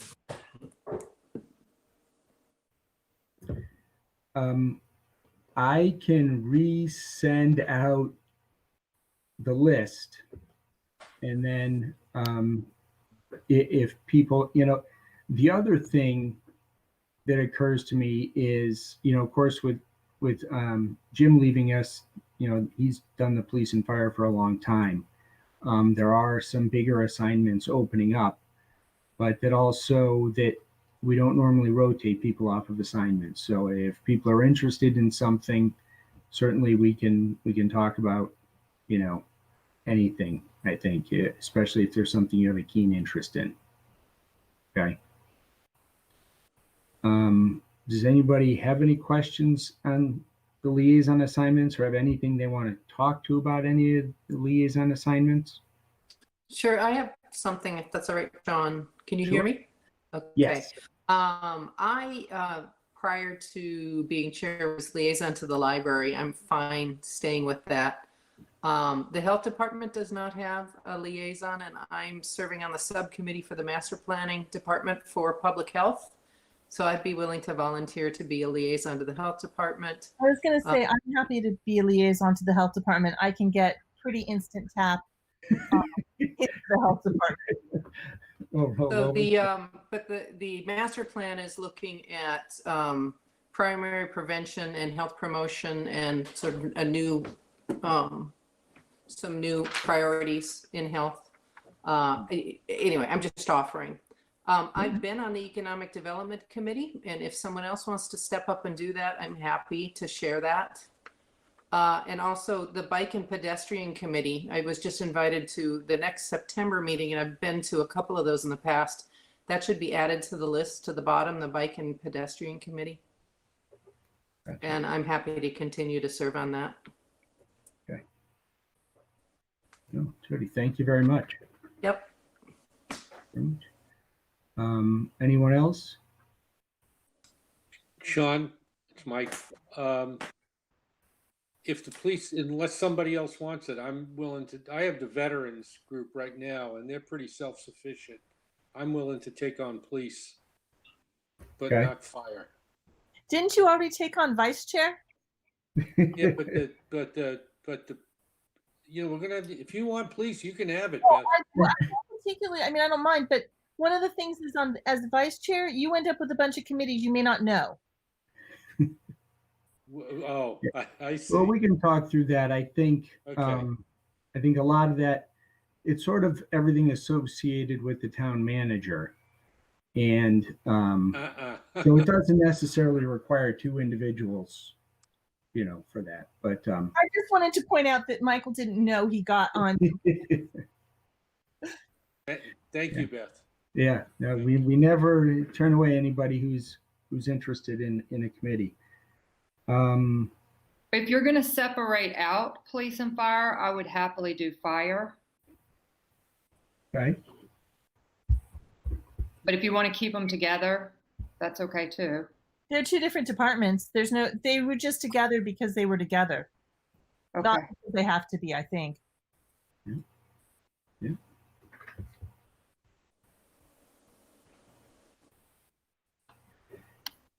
All right. Well, yeah, because no, that'd be great. I think actually the fire chief is the one person so far we know who needs to have to come in front of us. So, but we've got 2 or 3 weeks to make that happen. So, and it seems pretty straightforward what his request is. So, that's great. That's great. Please feel free to look over the list. And if you want to shoot me any emails as you go down the list and you see something else, please feel free to put your hand up. And I would say some of them, that are real small, we may go nearly a year without talking to them. If their budget is up 2% and they don't have any warrant articles, there may be no need for them to come in front of us. So, but we'll try and put a name next to everyone. So Good. Great. Sean, this is Paul. It might be helpful, I don't know, maybe the next meeting or whatever, for people who have more information on that, how much of a commitment it is to voice it, so that someone could take on half of the ones that are open are probably low maintenance. Yes. And if you do that, you could take it on just, in case. No, good point, Paul. Thank you very much. Yeah, and it may be really civilized for Michael to take the police and Melanie to take the fire department. And that way Michael doesn't have to be totally overwhelmed. Totally what? Totally what? We're getting punchy here, Beth. It's 9:30. Yeah. All right. That sounds good. So for future draft agendas, excuse me, I want to go back to our list.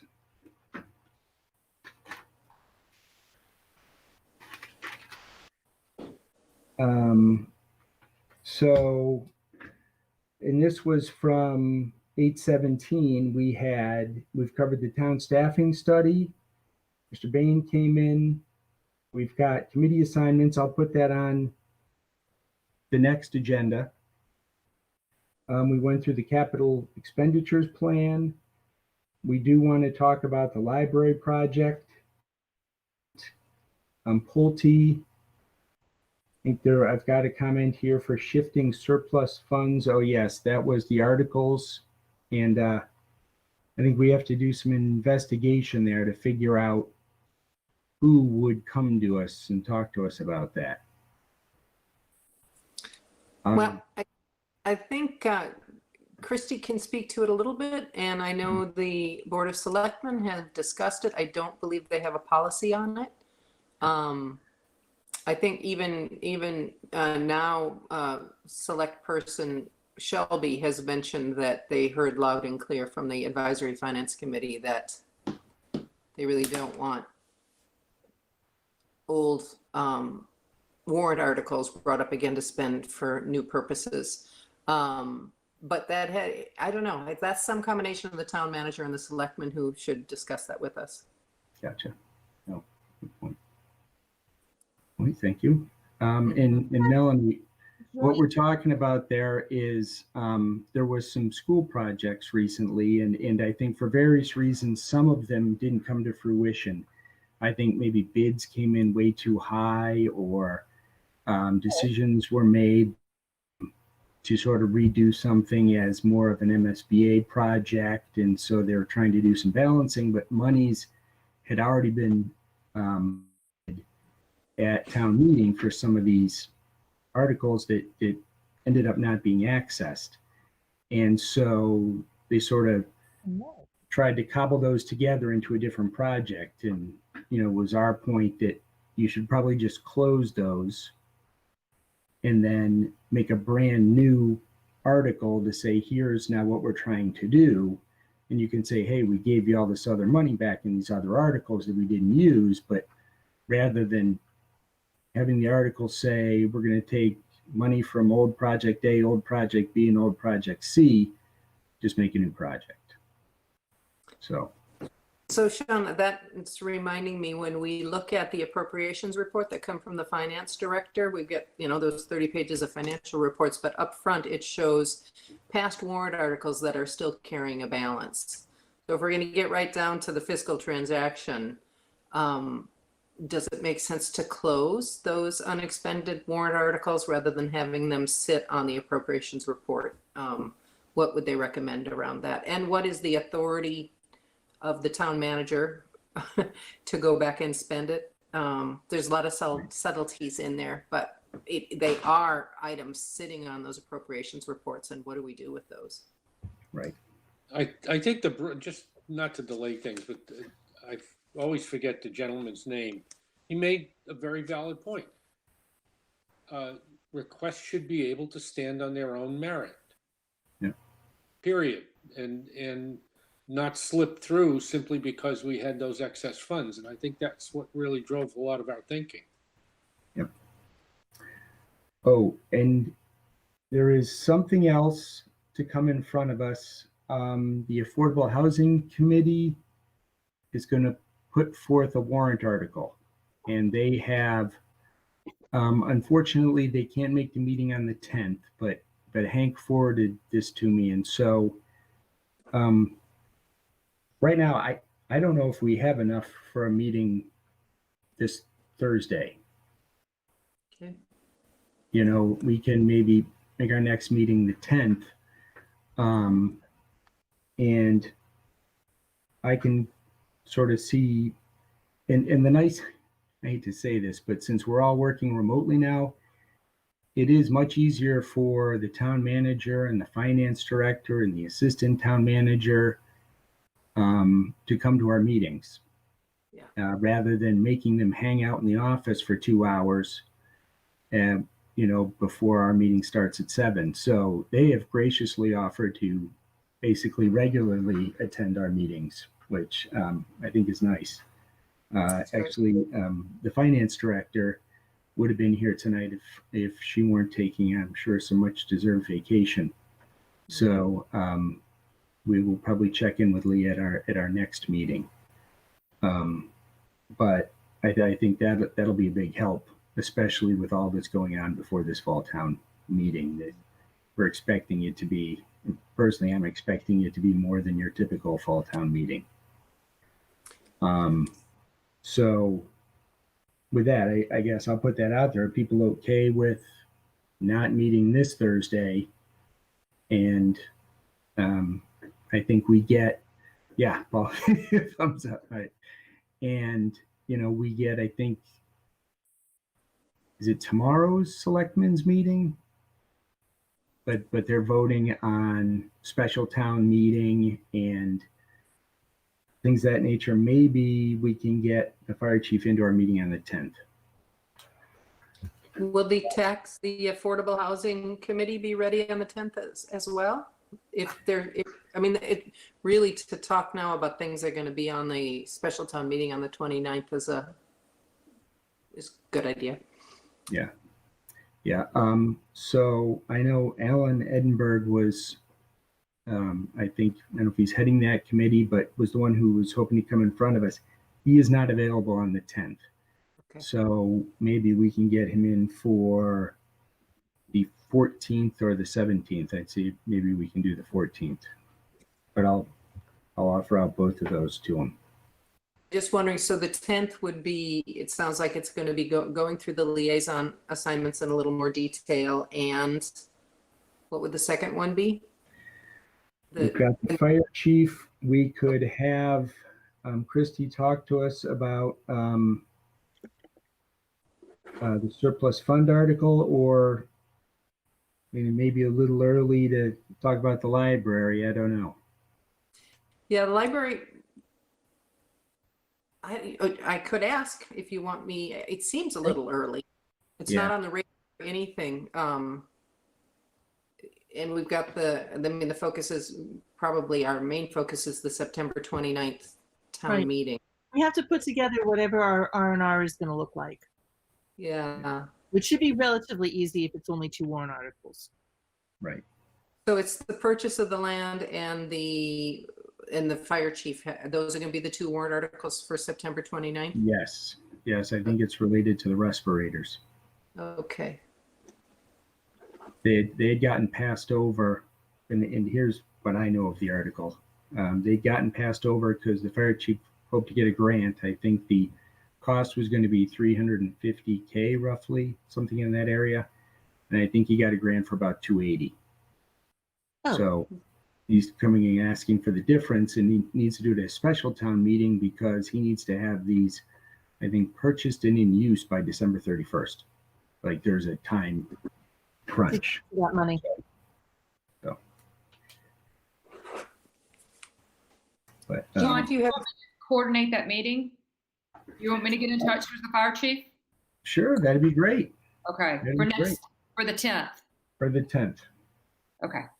Oh, and let me ask you this. This was just something I was considering was we, this committee has always met at 7 p.m. But I guess, without travel requirements and, needing to come from Boston or something for this meeting, I think the selectmen now have started meeting at like 5 or 5:30. I don't know if people would be interested in moving up this meeting. Something we can just talk about it, but I'll just throw it out here. I'm just going to put it out there that for some reason, it used to be that the school committee met consistently on Wednesdays, but this is the umpteenth time now where I've left observing a school committee meeting to come here. Right. And I don't know, whether that's our issue, their issue, but right now I get in 1 hour of their meeting before I come. Yeah. And otherwise, yes, I'm happy with 6 o'clock. Gotcha. Let me, I'll get all of our meetings, so from the 10th going forward, posted into the town calendar, and we can see what the rest of the town calendar looks like at that point and see, we can do our next meeting at 7 p.m. on the 10th. And then there we can, hopefully we'll know what the calendar looks like and see if it's worthwhile moving up the time. No, it makes sense. Yeah. So liaison assignments, fire chief, town manager will be here. Let's talk about open warrant articles then. Yeah. If the town manager is going to be, do you think? By the 10th, should probably have something. I mean, I think the selectmen will be starting to vote on things in the next 2 meetings. So we can put open. Are they handling it by policy? Are they closing open warrant articles? What's the status of that whole issue? What open warrant articles are you talking about? Well, I don't think we're just talking about changing the policy to just say not take it, because right now I don't know that there are many still open. Although I think there are a few. The past one's all that money. Right. I apologize. I was thinking warrant articles that were coming up for town meeting. So I was totally thrown because I wanted to put out there that I thought that we were pretty effective when we had the joint meeting with the selectmen, and would really like to, whatever we have to do to get that joint meeting on the schedule, I strongly recommend we do that. I think that makes a lot of sense. But yes, my total misunderstanding on the word open warrant. Yes.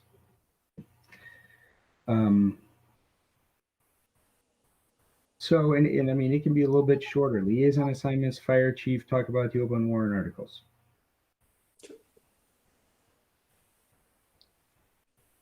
we ready? Are we ready for liaison reports? Oh, sure. And let me just say that the one other thing is, I'm guessing that between now and then, because there will be a couple selectmen's meetings, Christy may have some suggestions of things she wants to discuss with us as well.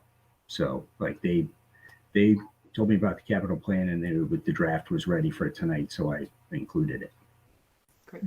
But sure, we can move on to liaison reports. Beth, go ahead. Hi.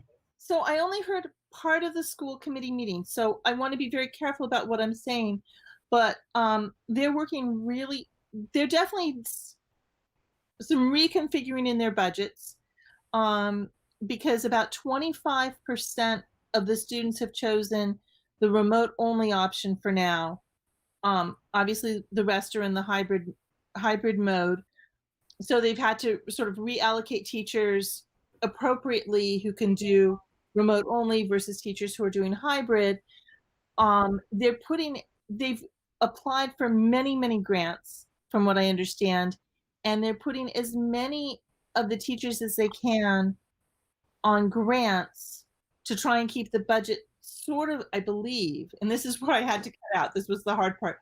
I think they're trying to keep the budget within the budget where it was by using these grants to fund positions that have to exist. And one of the things that they realized is they're incredibly happy that they have someone who's in charge of hiring, because they've had to make all sorts of adjustments and changes in their personnel stuff going on right now. And that's been a really useful position that they had access to. And in case you're wondering, they've probably been working triple time, if not more than that, to make the school opening, which was delayed by 10 days at the direction of the state. But the teachers have started meeting, and they did training today on masks and hygiene and classroom and, technology. And then tomorrow they'll do training that's more student related, and they're working like crazy. Yeah. And one thing I heard that was really cool was that for this remote learning, they're actually pooling teachers from multiple towns for the remote learning. I think they're trying to use as much Westborough as possible for Westborough, but they're tapping into the virtual high school to cover positions that they don't have. Gotcha. Great. Beth, thank you very much. Any other liaison reports? Andrew here for School Building Committee. Just two quick notes. One, the final bill was passed and approved at $121,000 over what the MSB has set aside for funding, which means that at this moment, and there's still potential room for a little wiggle room, at this moment that $121,000 would come out of contingency funding. So it's all covered, but just means that we're already dipping into contingency. The other issue that came up that was relatively important had to do with the fact that because of COVID and the restrictions, that carpooling is no longer an option, and carpooling was expected to be a very significant alleviant of parking issues for contractors who are going to be coming to the site. Only 5 spots were set aside on site for contractors, with presumption that the majority of contractors will be carpooling in. That's not going to happen. So there's a scramble now to try and identify options available for parking alternatives. Not significantly in the mix right now because of the timing is the purchase of the 31 Eli Whitney Street property, which is a nice to think of if it's possible. It's something we discussed at the time when we were deliberating the purchase of Eli Whitney. But at the moment, that's not feasible for right away, but it's still something they are investigating. And there's some very expensive options potentially they could go by, but they're trying very, very hard not to have to dip into those. Andrew, thank you. Sure. Any other liaison reports? No. Any public reminders for viewers? Vote, Wear a mask. vote. Thank you. I will take a motion for adjournment. Motion to adjourn? I will second that motion. All right. Okay, so Ms. Blumberg, Blumberg, yes. Mr. Hugel, Yes. Mr. Bradley, Bradley, yes. Ms. Ford, Ms. Board, yes. Ms. Hensley, Ms. Hensley, yes. Mr. Beretti, Ready, yes. Keo, yes. Thank you, everybody. See you on the Thanks, guys. Thanks, Sean. 10th. Happy All Labor right, Day. thank you. Yes. Have a good night. Yeah, Good night. Happy Labor